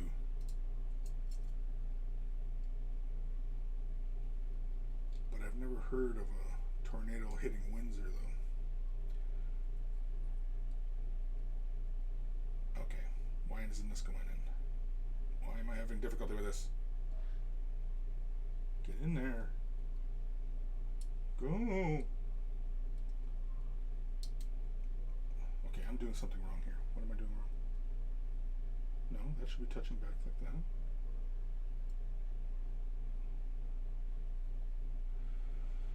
I'm doing something wrong. No, shows the pike stays on that side. I'm trying to put this arm in, but the back of this pike is like, feels like it's pushing up against the leg, and the pictures don't show it like that close. So I am doing something wrong. What am I doing Yeah, wrong? because that pike looks straight up and down, where in the picture it looks leaning forward a bit. Yeah. Well, like it looks like it should be more like kind of this angle, but no. I'm doing something wrong. I'm sure I'm doing something wrong. Maybe I got it in the wrong hole. Never wanted to do that. That way leads to black eyes. Oh, because her head's got to protrude more. That's what it is. Ah. Mystery solved. Yeah, there it goes. It goes right in. I did not have her head up high enough. There we go. I'll explain the wrong hole.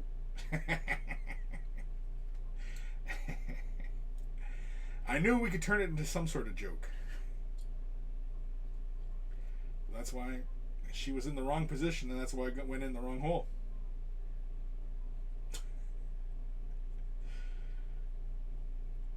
That's why the shaft was straight up rather than slightly bent forward. Okay.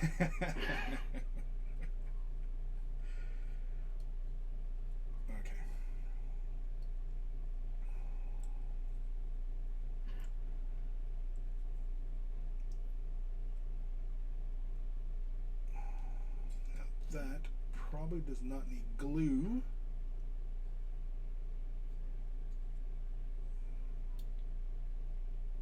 Feels like it should still be moved though. Yeah, it probably is something stupid like I didn't clear off a contact point properly. There's a big ass gap there. Oh, dang it. Peg too long, or What's that? is the peg too long, maybe? I don't know. I rounded off the peg, but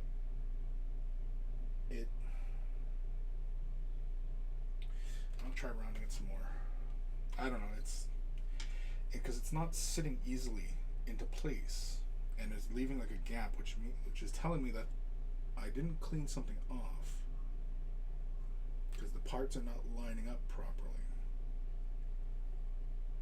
Oh, you know what it is? It's because I didn't do this part properly.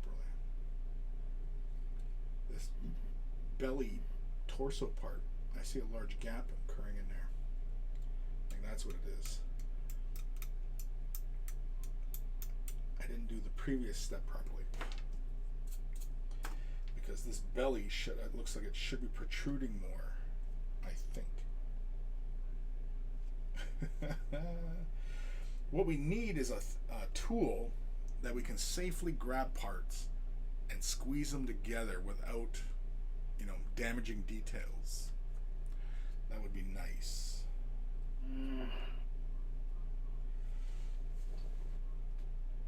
Like a pair of rubber pincers, I mean. Yeah. Because, like, in these kind of instances, I'll use something like that. Well, not this one, because now the metal's protruding. I've used it too many times.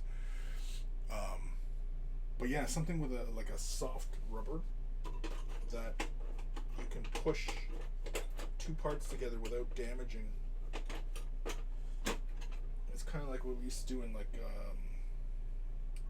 woodworking and machine shop.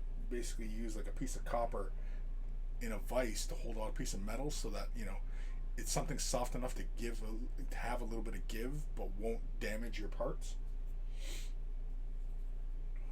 So I'm gonna so because I want to push this in further.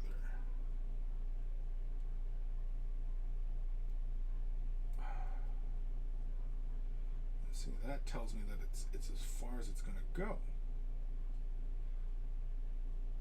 Or no, it is closer. There's no gap now. Okay, I did it. Yay, I did it.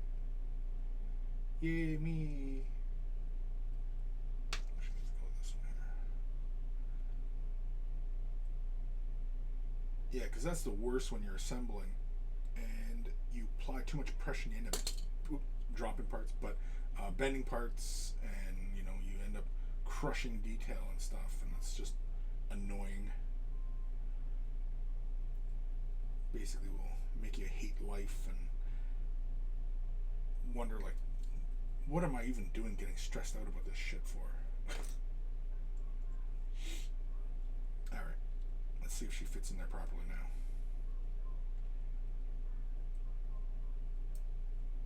Get in there.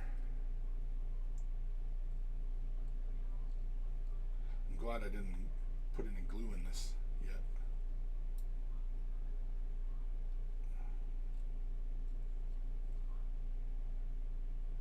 Right in there. Go in there. It's your home. Do you want to go home? Alright. Let's use this one again.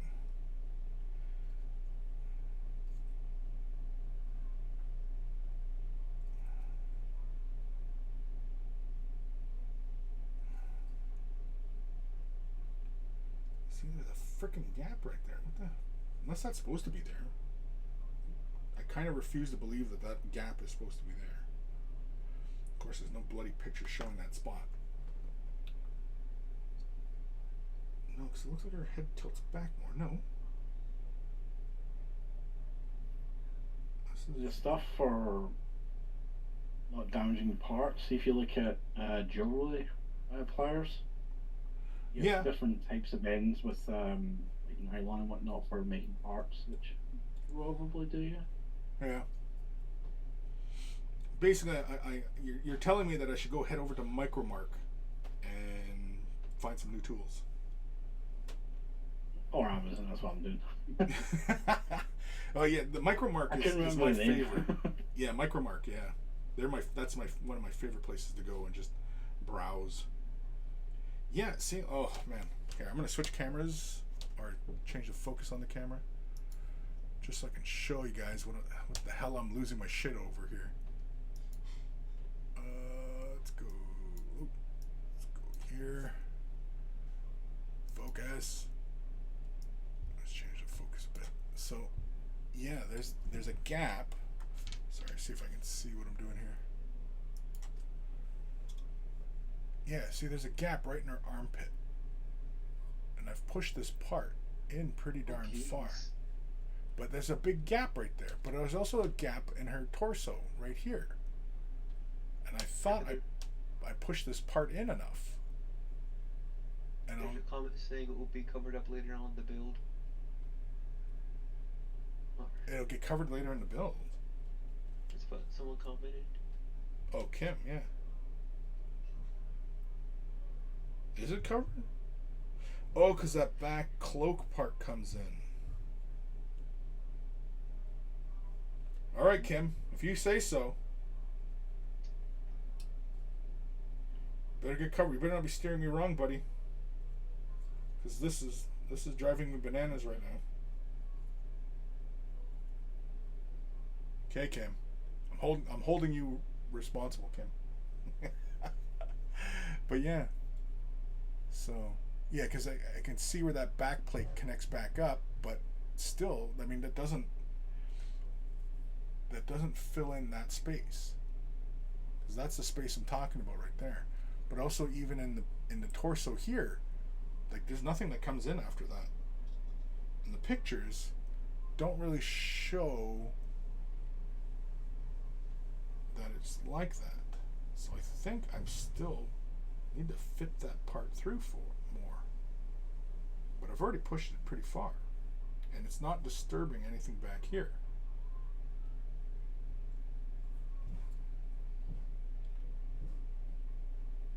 Yeah. I don't have the gap in the armpit. You don't have that gap? And the message. Oh, and I don't have a gap in the armpit. Yeah, so like obviously I'm doing something wrong.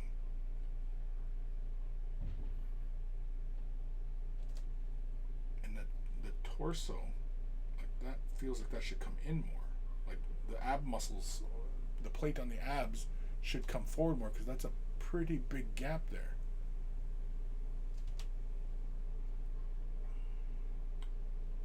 But like where it all lines up under here seems okay. But yeah, that's annoying. It's annoying me. I want to know why that's not fitting flush. Because normally these things fit very flush together. And they're keyed a certain way, so I'm not aligning myself properly somehow with that part. And this ab thing is pissing me off as well. I'm getting pissed off.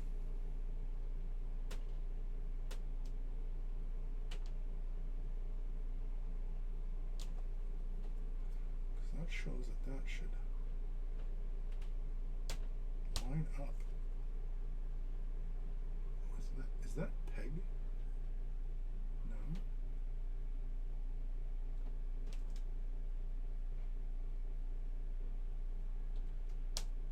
Oh, dang it.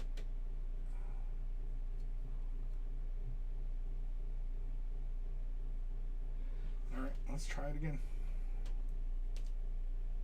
Maybe I should have cleared that point further.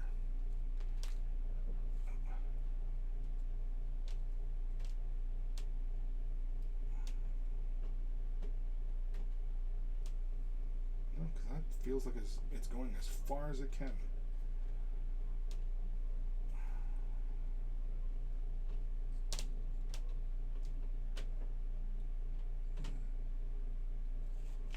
This, of course, is something I didn't do here.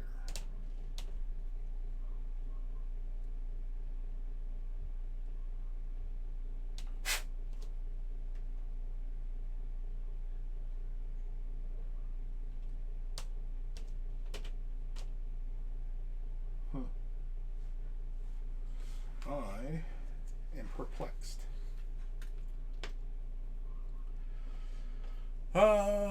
Don't know why you have it, but the torso part will not come closer even if you cut the pegs. No.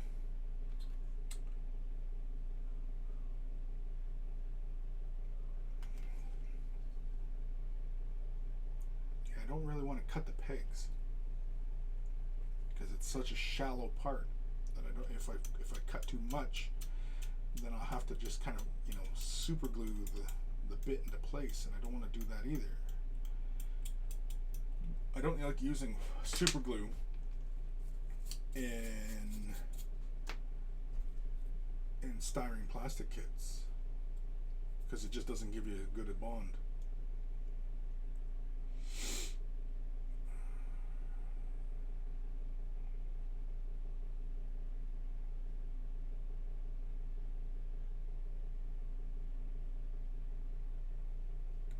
You know what else is kind of weird?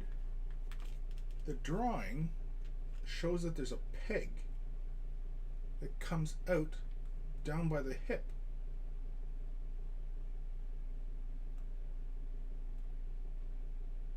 Or is it showing that that peg should connect up to the hip? All these frickin' pegs. It's getting annoying. Getting annoyed.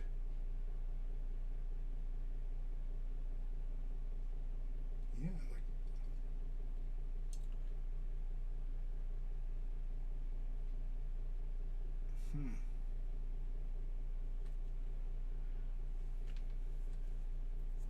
this is annoying.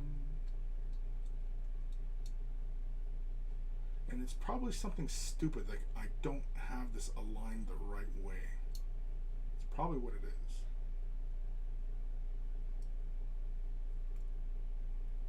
Because this part should just slide forward.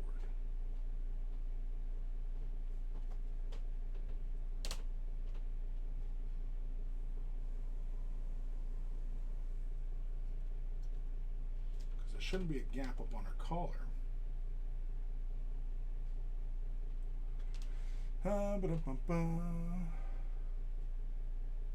The peg is not there. It's a mistake in the assembly guide. There are holes in both parts but no peg. Well, that doesn't make any sense. Why would they do that? Just to perplex me? Why, G-dubs? Why? Why would you want to perplex me?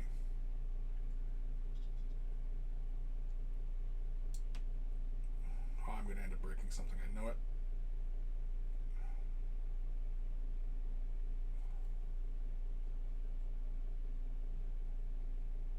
All right.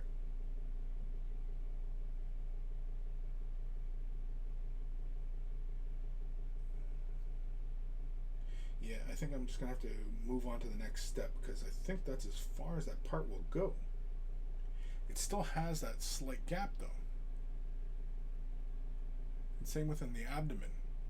I don't know if that's supposed to have that gap like that. But like staring down her collar, that looks like it's all lining up properly.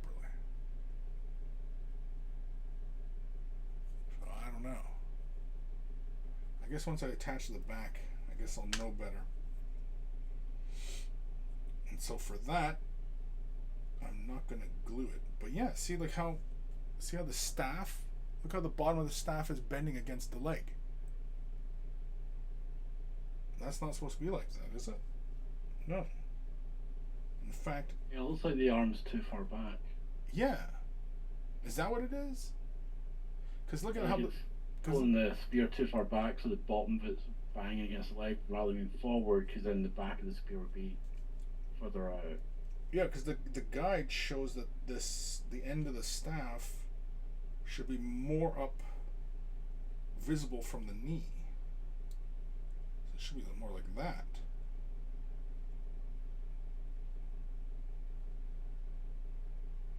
Yeah, see now it's not flexing on that plastic anymore. Yeah, that looks more like how they show it in the guide. There's a lot more of that showing above the knee. Yeah, so it must be the angle in which I was trying to attach it.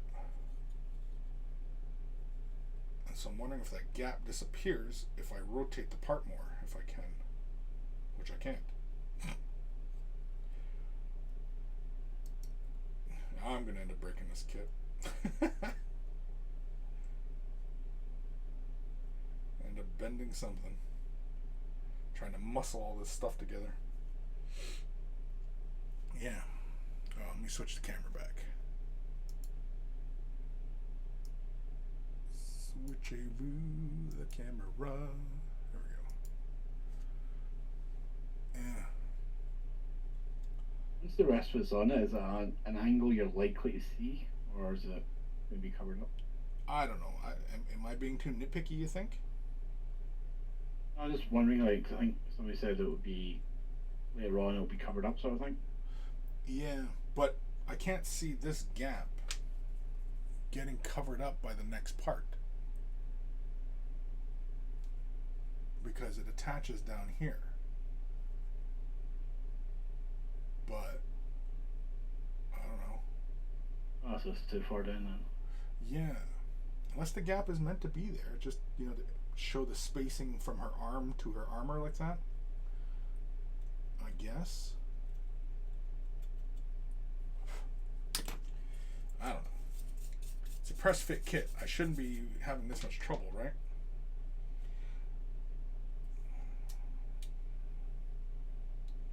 Did I clean off this one? Yeah, this should just fit right in. Which way is this supposed to go? Kind of like that kind of angle. It should be keyed.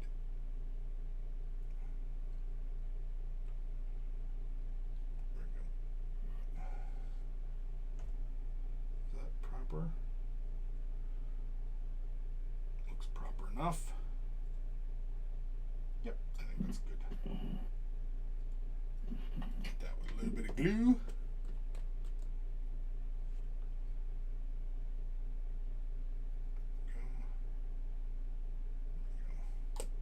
Just a bit. That's all you need.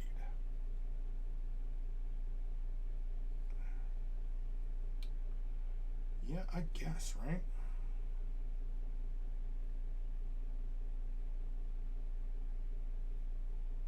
Like, it looks like the staff does, like, rest right up against her shin or the back of her calf. I guess. Makes painting these things annoying, especially if you want to take your time with it.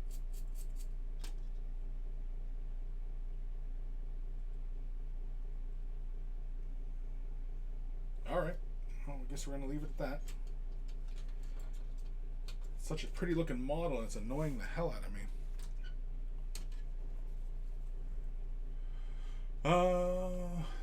Kim, the wings wrap around her, so it's hard to get the angle to see the armpit, but I got a tiny gap there too. Oh, right in the armpit, you got a gap there? So maybe it is designed that way then.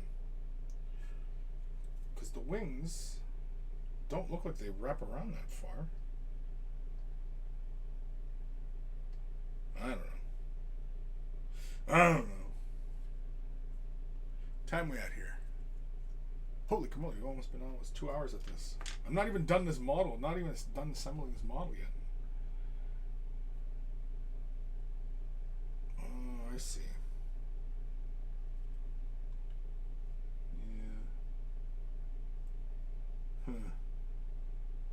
Yeah. Alright. Let's get cutting.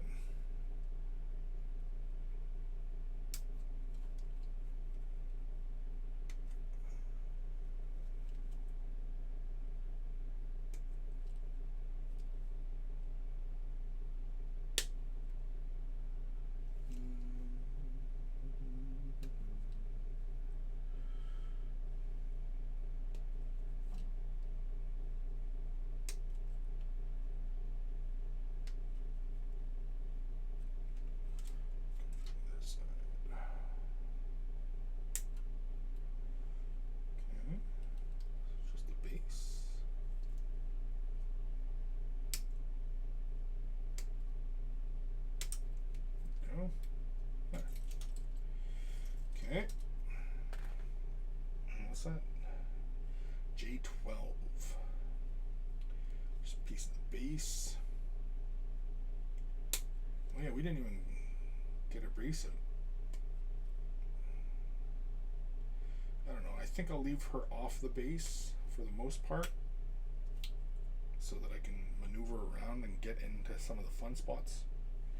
I think I will leave the wings off though. I am thinking. That's it, just that cape and the base part and the wings.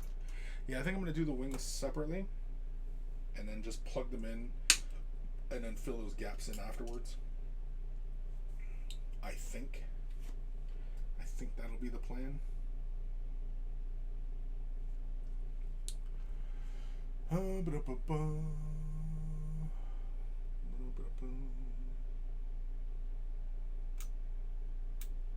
Shave off that little bit.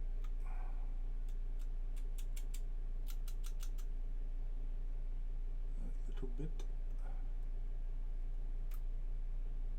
Go.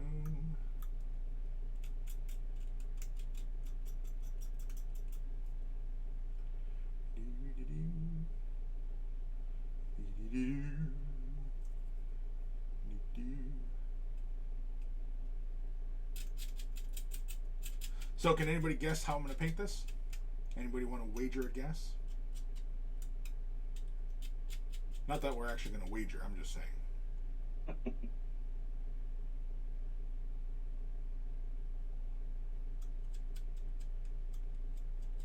So I'm sure some of you probably have already figured out what I'm going to do with it.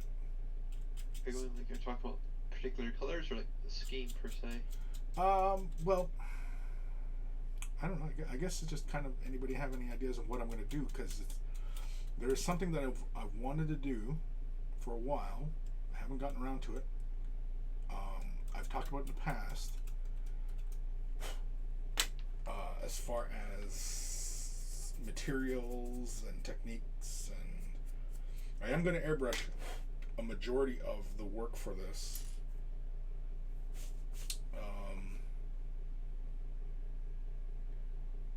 And I think I probably do all the Stormcast with this particular material. Kim, they go just one peg each, so they are easy to take on and off the wings. Yeah, I think I'll probably just mount the wings, or just use my little grippy grips and just grip the little nubs, so I can hang on to the bits. I'm really kind of reluctant to attach this part, mainly because it obscures a large back part of her torso. At least it looks like it. Yeah, see, because the tree branch comes around, and it makes it getting at these legs difficult. G-dubs, why would you do this? It's such a lovely model that you ruin all the fun. Why would you want to ruin the fun by making this a fucking challenge to paint into these areas? Especially if you're trying to get new people involved. Like, why would you make this really difficult for them? Why? Ooh, is that like a little squirrel? It's like a murder squirrel on this tree. Murder squirrel? It's a murder squirrel. Look at this. Hold on, let me change focus here. There's a goddamn murder squirrel. It's good. They brought Boo? Yeah. Go for the eyes. Yeah, like I think that's the true character, and that's the rest of it's just there to bring it along. It's a delivery system for the squirrel. like It is a murder squirrel. there's a little goddamn murder squirrel on here. I don't know what's going on, but Looks like it's like a face from one of the tremor worm things. tremor worms. Yeah, it's a tremor worm squirrel. That's what it's called. It's a tremor worm squirrel. But yeah, it's a goddamn Weirder. yeah, it's a goddamn murder squirrel on here. Gotta watch out for them murder squirrels. Damn. Not the immortals you have to worry about. It's little squirrels. You never expect the squirrels to rise up. Yeah, and the thing is that the aesthetic for all this new Age of Sigmar stuff, like the basing stuff, it has all this creeper vine on it, like in the south. Because you see a lot of this stuff, you know, in Florida and, you know, in the south. And it's kind of funny that we got murder squirrels here. Like, so you can see all this stuff dripping down. You see that all over the place. Down south, anyway. You got cattails, right? That's swampy stuff. It's all swamp. We're fighting in the swamps. We're fighting in Florida. Age of Sigmar is taking place in Florida.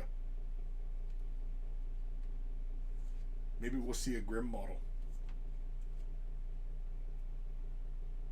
No. Just concerned person like watching the rooftop with a shotgun, realizing they don't actually have angle on anything.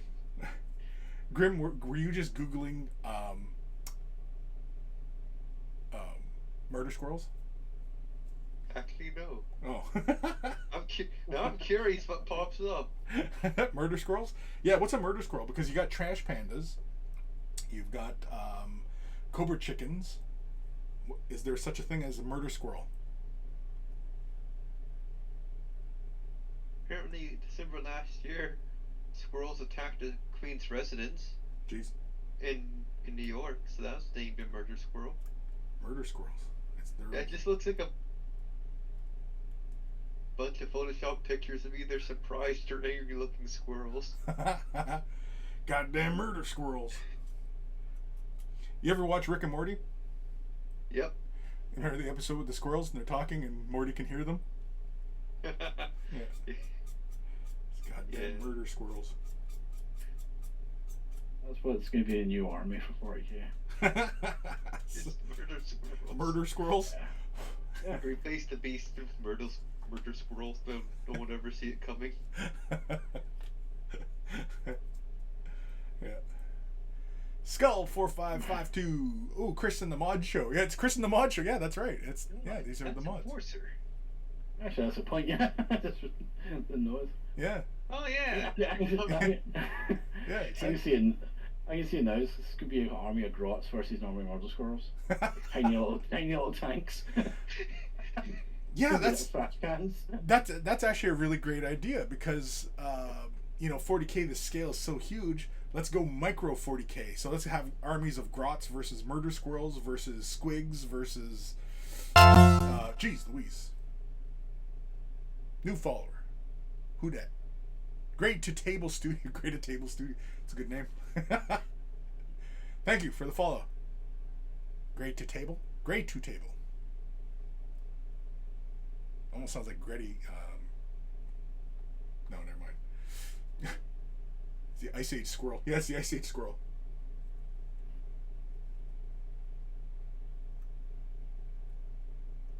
Get some goddamn murder squirrels versus grots versus squigs versus nurglings.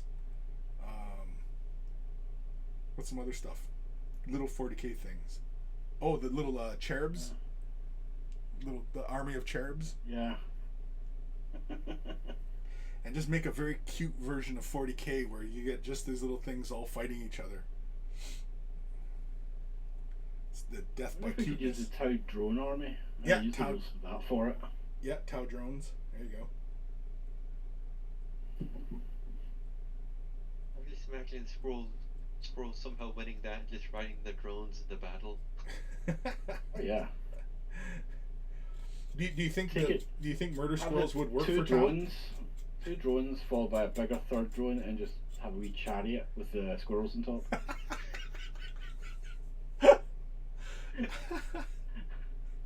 That should have Logan Grimnar right there. Yeah, Logan Grimnar, yeah, with two murder squirrels, yeah, charging into battle. That'd be fun. I kind of want this to happen now. Who do we talk to at G-Dubs to make this happen? I want an army of murder squirrels versus grots in a chariot. Yeah, Skull. 40k side characters edition.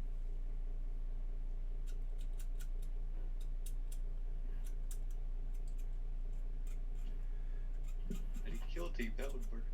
Oh, kill team, yeah, little kill team armies. Now that'd work even better in enclosed spaces, because then the squirrels could climb everywhere.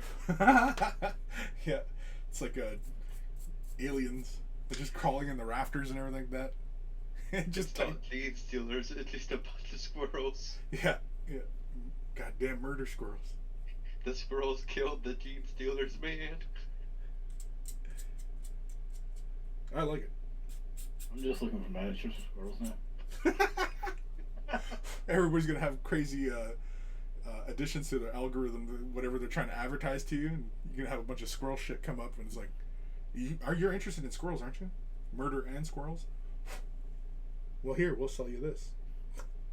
I think my favorite one for the algorithm, I don't know what came up, it's like, hey, you want to go to military college in Canada, right? I'm like, wait, what? Whatever gave you that idea? Like, what was I looking up for? Immediately thought, yes, military college in Canada. Like, I'm confused. Yeah.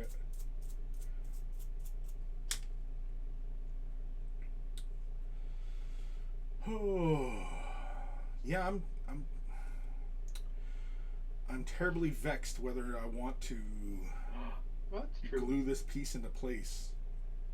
Great, a tabletop studio. There lit up. is an Etsy shop with 28mm squirrel alchemist miniatures. Ooh. put a link in the Discord. I want to see that. Great, I'm not gonna search it because I don't want to mess up my algorithm, because I finally got a good amount of things coming at me, so now I don't want squirrel shit coming at me. That's there. Oh, okay, yeah. Yeah. Great Table Studios. Did you? Convert your own to IG. Skaven heads and green stuffed tails. Oh yeah. Well, but squirrels have big fluffy tails. What's got big fluffy tails in 40k? Space wolves. The tails from the Tails. wolves. The ratty tails is with the chaos squirrels. Yeah, that first one's just got a squirrel that looks mean with a wee knife sticking in it. I want to look. And grenades. Yeah. Okay. I'm gonna look. I'm curious now.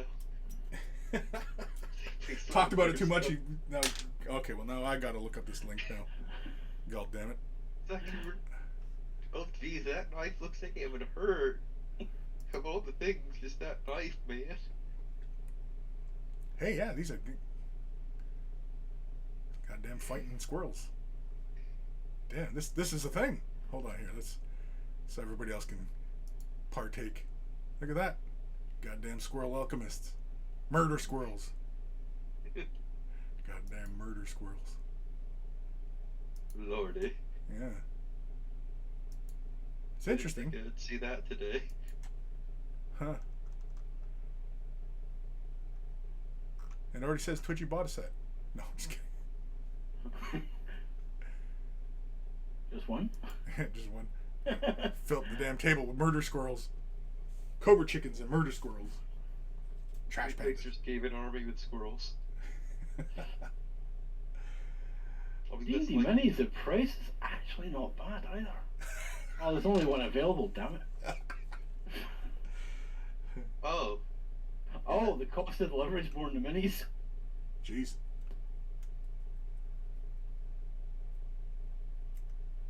Oh, it's from the UK. The US, I mean. That's why. in US dollars, that's not bad over 3 weeks.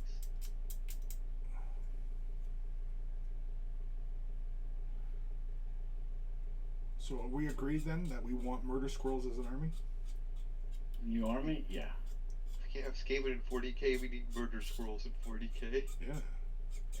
Everyone's done the rats. We're doing the squirrels. Yeah, everybody's done rats. Like rats, come on, that's blasé, right? I mean, let's go with some damn murder squirrels. Nobody suspects the squirrels to be murderers. True. Everybody doesn't like Yeah. rats. That's what happened. The Tower Army will be just sitting there with all their suits and whatnot, and then one of them will finally take a helmet off and it's just a squirrel head. Like a big Scooby-Doo reveal. Yeah, nobody suspected. Yeah. Toy Crisis suit with his big bushy tail sticking in his back of it. Yeah. It's like the Calidus Assassin. Basically, they're using the drugs to morph themselves into whatever, right? And goddamn murder squirrels are already using that. They've infiltrated everybody's armies.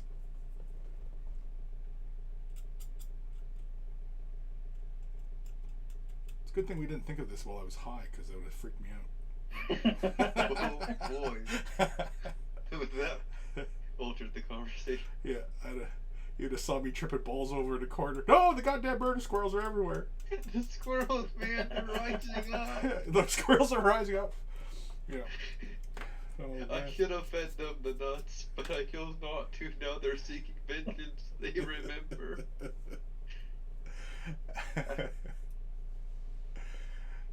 Actually, my area, and half the fruit on a fruit tree was taken by family members. The squirrels absolutely flipped their shit, and like within a day, the rest of the fruit on the entire tree was gone. I'm just like, I wanted one. No, they're ours now. Fine. I guess the squirrels win this time. Yeah. Especially if they got knives. Yeah. The Florida squirrels are widely suckers. Well, when they're trees, not so much when they're the road. Then they're just indecisive.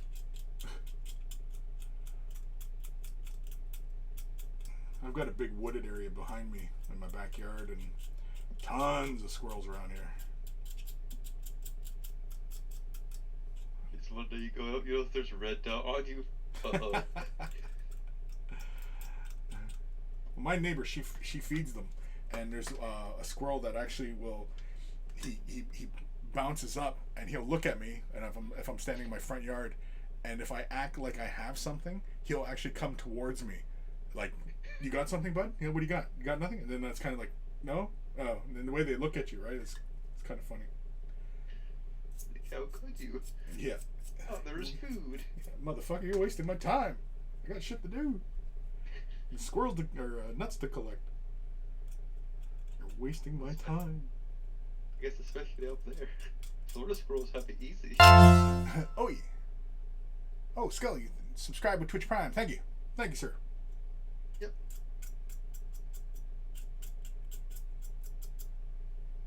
Now, Skull is James? Yep. Oh, okay. Oh, so it's Enforcer. Thank you. Indeed. Let's see. Kim, the big orc in the box was much more work than her. I just finished him. Took twice the time she did. Jeez. Oh no. Damn. Well. This has got fun times ahead. Yeah. I know, and I've got a cat like Scott bugging me about Cruel Boys Summer here, and here I am spending all sorts of time assembling this model. But I like this model. As soon as I saw it, I was like, damn, that's a cool looking model. I think you should mod it slightly, just to give that little squirrel like a knife or something. I should do a mini bolt gun. Just some completely out of place. Yeah. Age of Sigmar, and yet this squirrel has a bolt gun. Why is that? One of the Well, you're not going to argue with a squirrel, are you? overlords like rivet guns or something, and just strap it to the squirrel so it looks like a cannon. I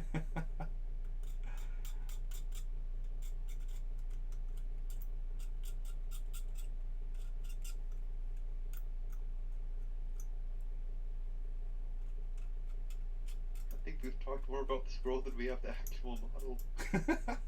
Damn murder squirrels, man. Yeah, I think that's hilarious. I kind of like. Yeah.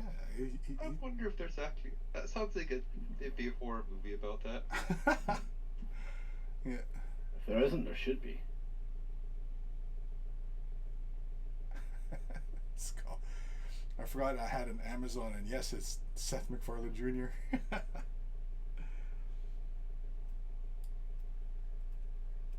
Apparently, there is a movie called Killer Squirrels. Of course there is. Yeah.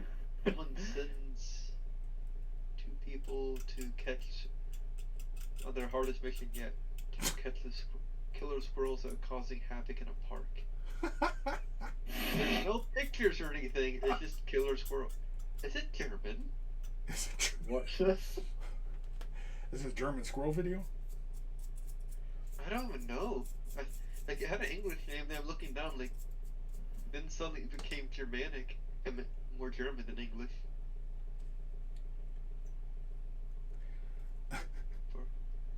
For reference, I guess. Oh yeah, it's somewhere in Germany, apparently. This looks super B-real at best. No, I What think. was it called? No, I'll have to do. If you look up Killer Squirrel movie, it should pop up. That's what I'm going to see if I can track it down. Yeah. Your algorithms are going to be all messed up now. Like it wasn't before. Yeah. German squirrel videos. What? Definitely B movie. In the first 14 seconds, has a squirrel take off someone's finger.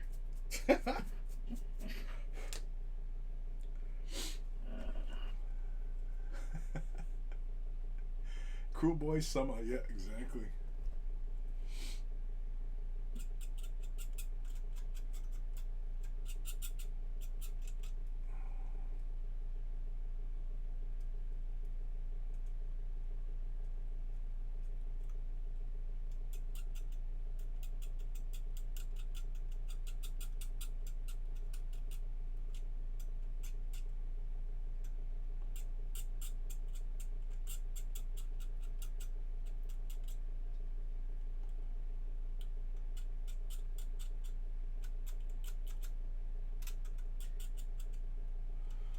Whew.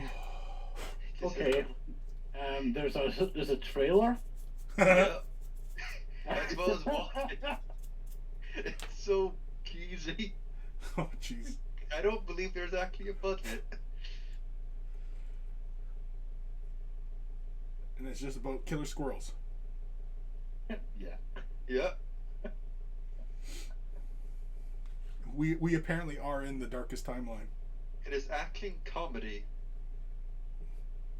I suspect more comedy than action. Well, I would have been concerned if it was a documentary.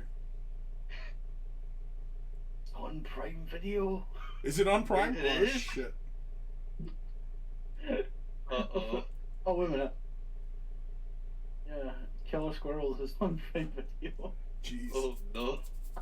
I might be able to watch it, and do I want to watch it? What will Prime think I want to watch after that? I don't know what to do. Your suggestions are going really nuts. Yeah, for sure. Craziness. Alright, we're going to leave that part separate for the time being. Let's free the wings. Oh, wait a minute, there's two of them. There's two films. This one's 2008. There's a second one? Jeez. The one that's on Prime Video. Oh, I can't watch it. It's not available in my location. Oh well. VPN it is. Yeah, it came out in 2008, but the trailer was 2014. Guess it took them a while to get the funding together. I don't think this film's actually about it's not the squirrel thing. It's something different. Oh. Well, apparently it's on Prime for me too. It's just not my location. Yeah. I guess you have to be. That's interesting. On Prime, instead of comedy action, it's comedy horror.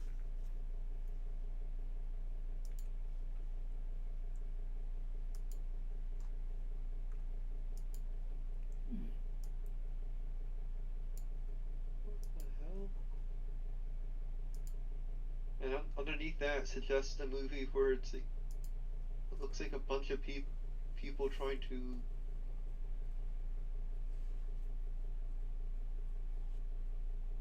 I don't even know.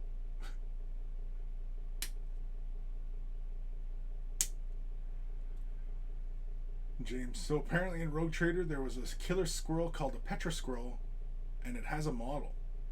I don't ever remember. Ooh. I don't remember a model for a squirrel.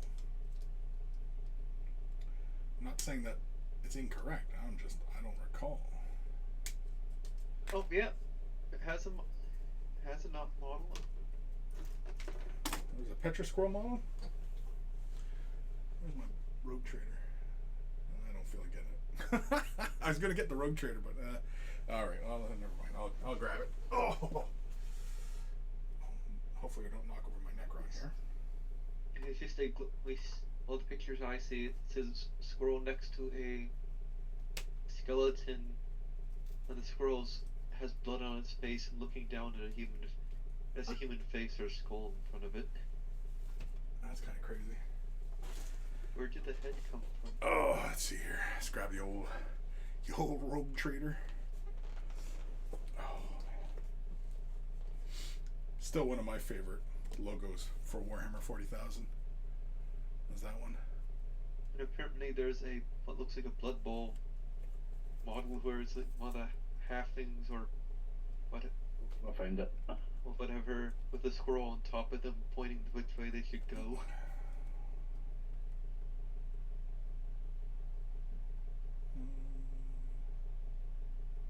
Yeah. That one army of them. Just the army of squirrels. Is this How many- freaking alphabetical? Oh yeah, he put it in Monkey Playground for reference too. Did he? Okay. Oh my god. Okay, I'm just gonna go to the table of contents here. Well, it's definitely a chaosy squirrel based, or alien squirrel for sure. Looks like a squirrel had a baby with a vampire bat. 215 picture squirrel. Okay. 215. If you painted that with like the luminous paint and just put a black light on it, just to freak people out. Squirrel knows. Wait. Oh yeah, look at the damn picture for this guy. Holy cramoly, that's nightmares right there. Yep, that's one of the ones. Because it looks like a flying squirrel. Or like, yeah, it's a ptera squirrel. Like a pterodactyl. Oh. Yeah, because it flies. Its rules are it has flight. So it's more like a ptera squirrel. Like a pterodactyl. It says the ptera squirrel was once thought to be a peaceful and harmless animal. Its cute, furry appearance making it popular pet throughout the Imperium. Then the truth emerged. The ptera squirrel is merely one stage of a life cycle of the creature. Ptera squirrels live for generations as soft furried bundles of fun, and then for another cycle of generations as dangerous blood-drinking carnivores. What prompts the change between the two forms is not known, as a result of which ptera squirrels have become a common pest throughout the Imperium. They resemble a fluffy squirrel, but with thin membranes between their extremely long forearms and the rear limbs, enabling them to fly. And so... Sounds like gremlins. Just don't feed them after midnight. Yeah, basically, right? Yeah, there's stats where they had a movement of 4, which was about as fast as a human, which doesn't really make a lot of sense because squirrels on the ground can move faster than a human. Weapon skill 4. Jesus, that's the same as a space marine. Dear Lord, the squirrel had... Squirrels know kung fu. They know kung fu. No ballistic skill, thankfully. Strength toughness 2, so you can kick their ass pretty easily, which makes sense. Only 1 wound. Initiative 5. Initiative 5 makes sense because, in the old rules, Initiative 5 was like common for like Eldar because they're faster and more agile, whereas like Space Marines are only a 4. Only 1 attack. Leadership 5. Okay. Intelligence only 3 because it's a goddamn squirrel, although probably should be 10. Cool and willpower 8s. Maximum flight of 18 inches. Jeez. Minimum flight is 6 inches. And then acceleration and deceleration is 6 inches. Turn ratio is 1. Squirrels can be treated as individuals for the purposes of movement, always moving toward and attacking the nearest target. Ptera squirrels will not attack other squirrels. Well then. So using these squirrels in the game make excellent nuisance creatures and can be controlled by the GM. They can even form part of the game plot. For example, anarchists release a flock of ptera squirrels at a crowded spaceport. In the ensuing confusion, they mount a daring attack on a refueling spacecraft. So there you go. Ptera squirrels in the game. That was back in the days when it was so much more fun. You had so much random weird stuff. Yeah. Well, you were encouraged to make up scenarios, right? Rippy fish. Yeah, rippy fish. Razor wings. I mean, razor wings have always been a thing in 40k, right? Mimics. Lashworms, right? Sunworm, catechin brainleaf. Creepers, floaters. We used to play with plants back in the day. We used to like using these. Venus Mantrap. You used to have the what edition was it that had the terrain that would eat you? The Catachin. Yeah, Death was it Worlds. 7th or 8th or something. Yeah, They well, had the actual rules where like if you were in the terrain, it would randomly just munch your character. yeah. Well, you get like the Venus Mantrap Right. there, and then you get the Death World because you have like all the Yeah. different. It munched my entire army.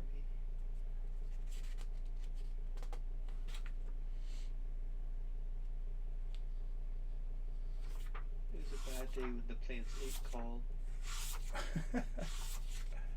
And Grinks, that's one. Horses, Groks, giant spiders. Of course, the Gene Stealer. That's the old picture of the Gene Stealer. The original design for them. That looks like a Deathclaw with extra arms and a leech face. Yeah. Well, that's why, like, We were more trying to not get sued for aliens, I think, at that point. Yeah. Because, they do have a very bio-alien kind of look to them. They don't look buggy. They look more, I don't know, like aliens, really.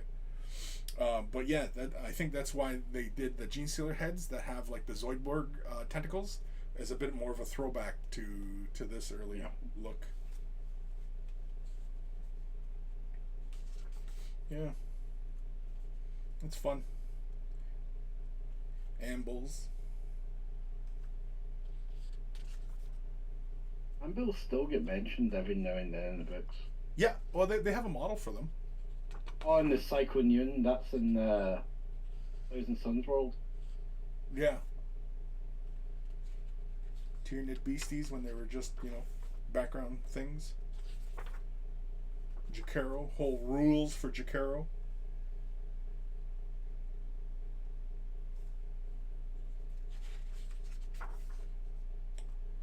Ancient Slan. Anyway, yeah, it's a fun book.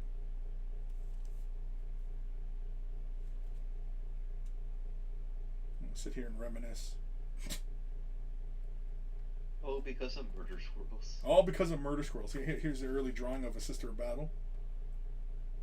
Shooting at a space marine, blowing him away in the guts. It's a rainbow warrior. She's blowing away a rainbow warrior. How dare she?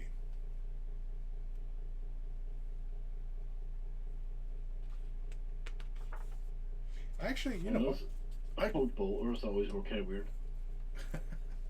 I actually like the nun hood she's wearing. I think that's something that they should bring back. Don't some of the characters kind of have that or no? Do they? I don't even know. Is it something they've revived? Because that'd be cool if they brought that. Hospitaller and something like that. Let's find out. Yeah. Because I kind of dig that.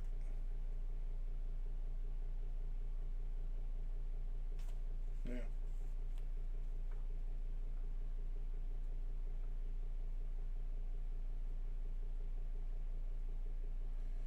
Oh man, so many a day just perusing through these books.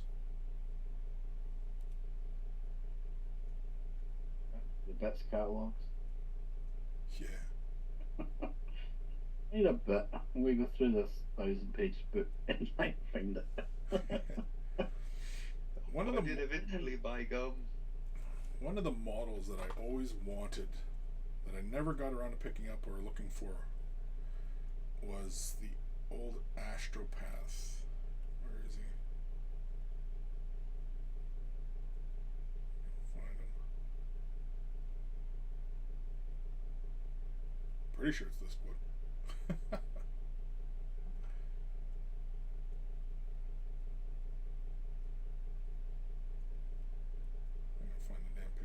I always liked this picture of the Emperor too. I always thought this was really cool, this one. Basically just a corpse inside this gigantic, crazy ass machine, and his brain is basically what's keeping, what the most important part of him. It's neat. Never seen that. I've seen a lot of pictures of him, but I've never seen that iteration. Yeah. It's an old one. One of my favorites. It's just a really good line drawing. But Indeed. but it obviously has a lot of Giger influence. But yeah, this kind of biometal kind of look to it. God damn it. Was it this book? I thought it was this book that had the picture of the Astropath. He's like leading a group of space troops. I like that one, like exploded diagram of Space Marine armor. I always like these. Remember in the RPG, the Astropath, one of their abilities was if they used the third eye, they could shoot like a warp laser at you and make them be corrupted, but also can remelt whoever's in front of them. Unless it's a demon, it just made them mad. I like that too. They brought these essentially back when they did the Corsairs on foot for the Eldar. They basically just made them look like these guys. I was like, oh wow, nice throwback.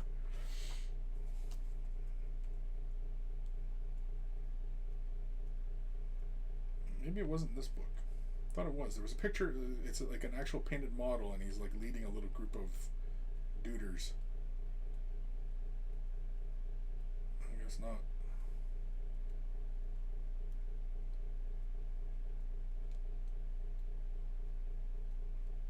I think I've gone through this whole damn book.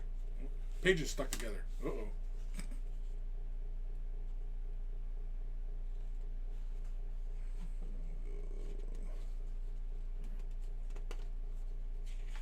Yeah. Oh well. Memories. Misty colored memories. Anyway. I can't find it. Must have been, maybe it was another book.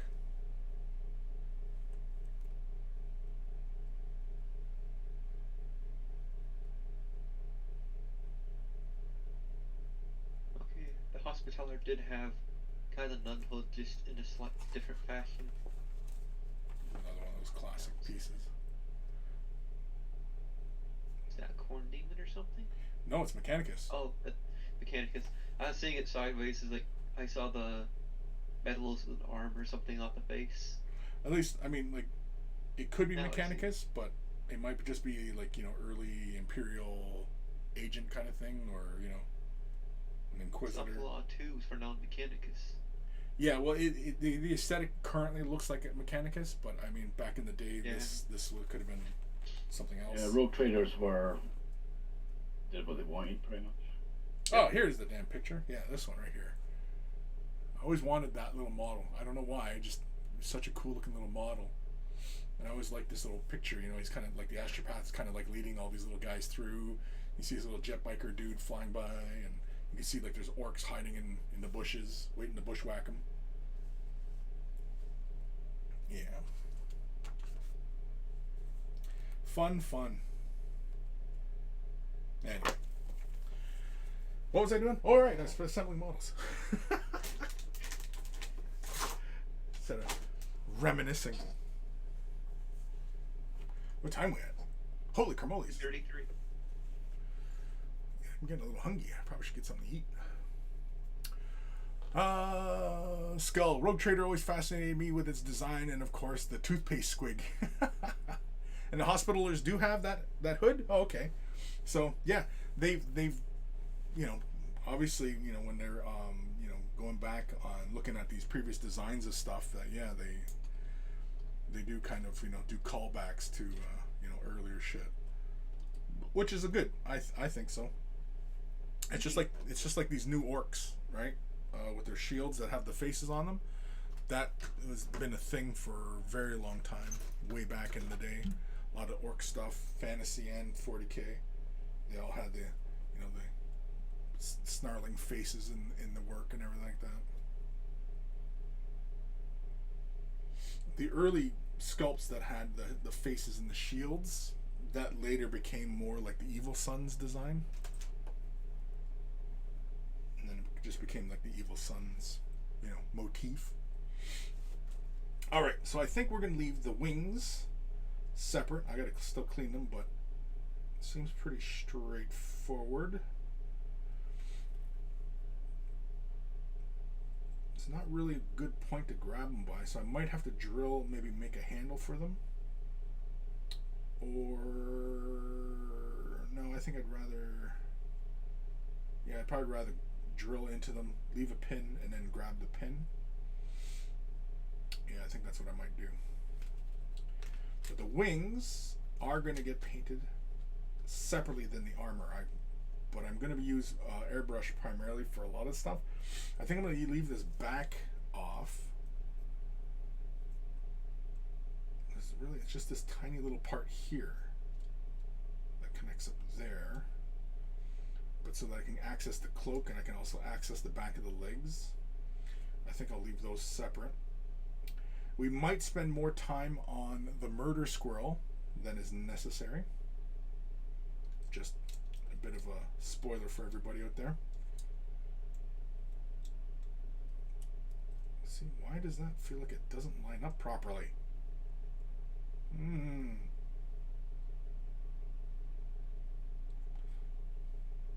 Games Workshop, why'd you do this to me? How come I can't have nice, neat sub-assemblies? Why can't I have nice things? Yeah, I think that's what we're going to do. I think that's the battle plan moving forward. So I just got to clean up my wings, and then I'll probably prime this up, and I think next episode we'll start painting it. I'll probably airbrush. I'll probably just start airbrushing this thing live. Maybe. I was thinking about doing it for like a fresh tips, but I don't know. It all depends. I got the rest of the day to figure it out. But I think I'm going to end her there. Skull, or I should just say Enforcer, really. I feel like I've seen that Astropath model before. Yeah, the Astropath has been around. There's new versions of it, but back in the day, in the Rogue Trader day, I mean, he was probably fairly small, and he's not like a lot of detail. But yeah, it was just one of those models that just, you know, I really liked the aesthetics of, and yeah, even though it's pretty straightforward, it's a guy in a cloak with a staff. I mean, you know, it's nothing. It's not like it's highly detailed or anything. It's just one of those models that I wanted.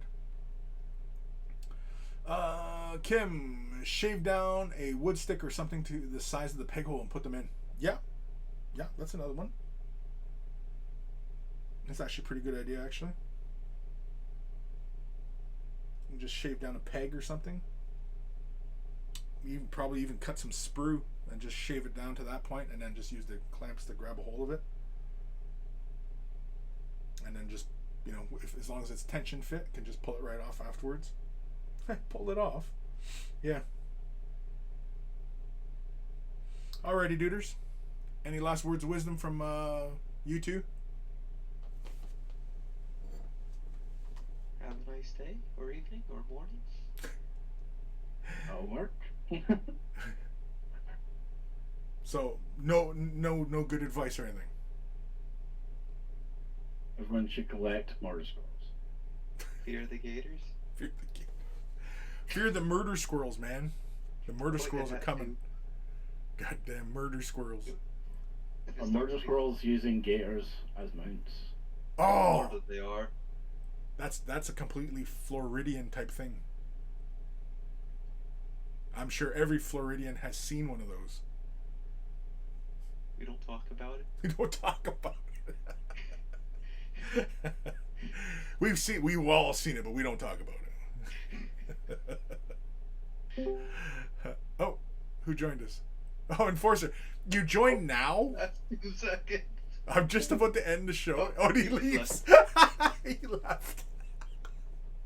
Now I feel He bad. said hello or something. Yeah, now I feel bad. We were all yelling at I him. think he's at work. Get So him he off. didn't say hi and then left. Yeah. Oh, I feel bad now. We yelled at him and he left. I'm sure he'll forgive us. James, you'll forgive us? I don't know if you're still in the chat, but anyway. Alrighty, folks. I'm going to get the hell out of here. I'm going to go get something to eat. And then, yeah. So stay tuned for the next Getting Projects Done as, yeah, we'll continue work on this model, I think. Well, I'll probably assemble another model. Or I might just assemble a bunch of the Stormcast. Because I think once I bust out the airbrush, I think I might want to just kind of do a bunch of them all at the same time. Just because, you know, for efficiency's sake. But yeah. So stay tuned as we continue our work. Actually, I probably will stream tomorrow. or maybe later today. Most likely tomorrow. Either way, stay tuned. If you follow me on all the socials, you know when I post. So, yeah. Alrighty. Let's get the hell out of here. Let's go do something else. James wanted to jump in and say murder squirrels. Murder? Oh, is that what he wanted to say? Oh, murder Yeah, squirrel. that's all he did. Oh. Oh, is that all? Oh. He's just come in here and just baba booey, baba booey. Is that all he was planning to do? Frickin' guy? Yep. Frickin' guy. Alrighty. I need theme music. Okay, you guys do the theme song. You never hear them coming. No. No, give me a beat. Drop a beat. Like a fat beat. Oh, you guys are messing this up.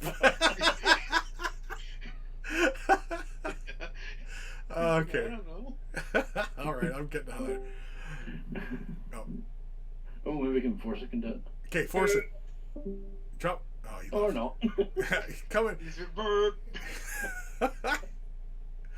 Oh, what a crap ending to the day. Alrighty, later. Later. You're there.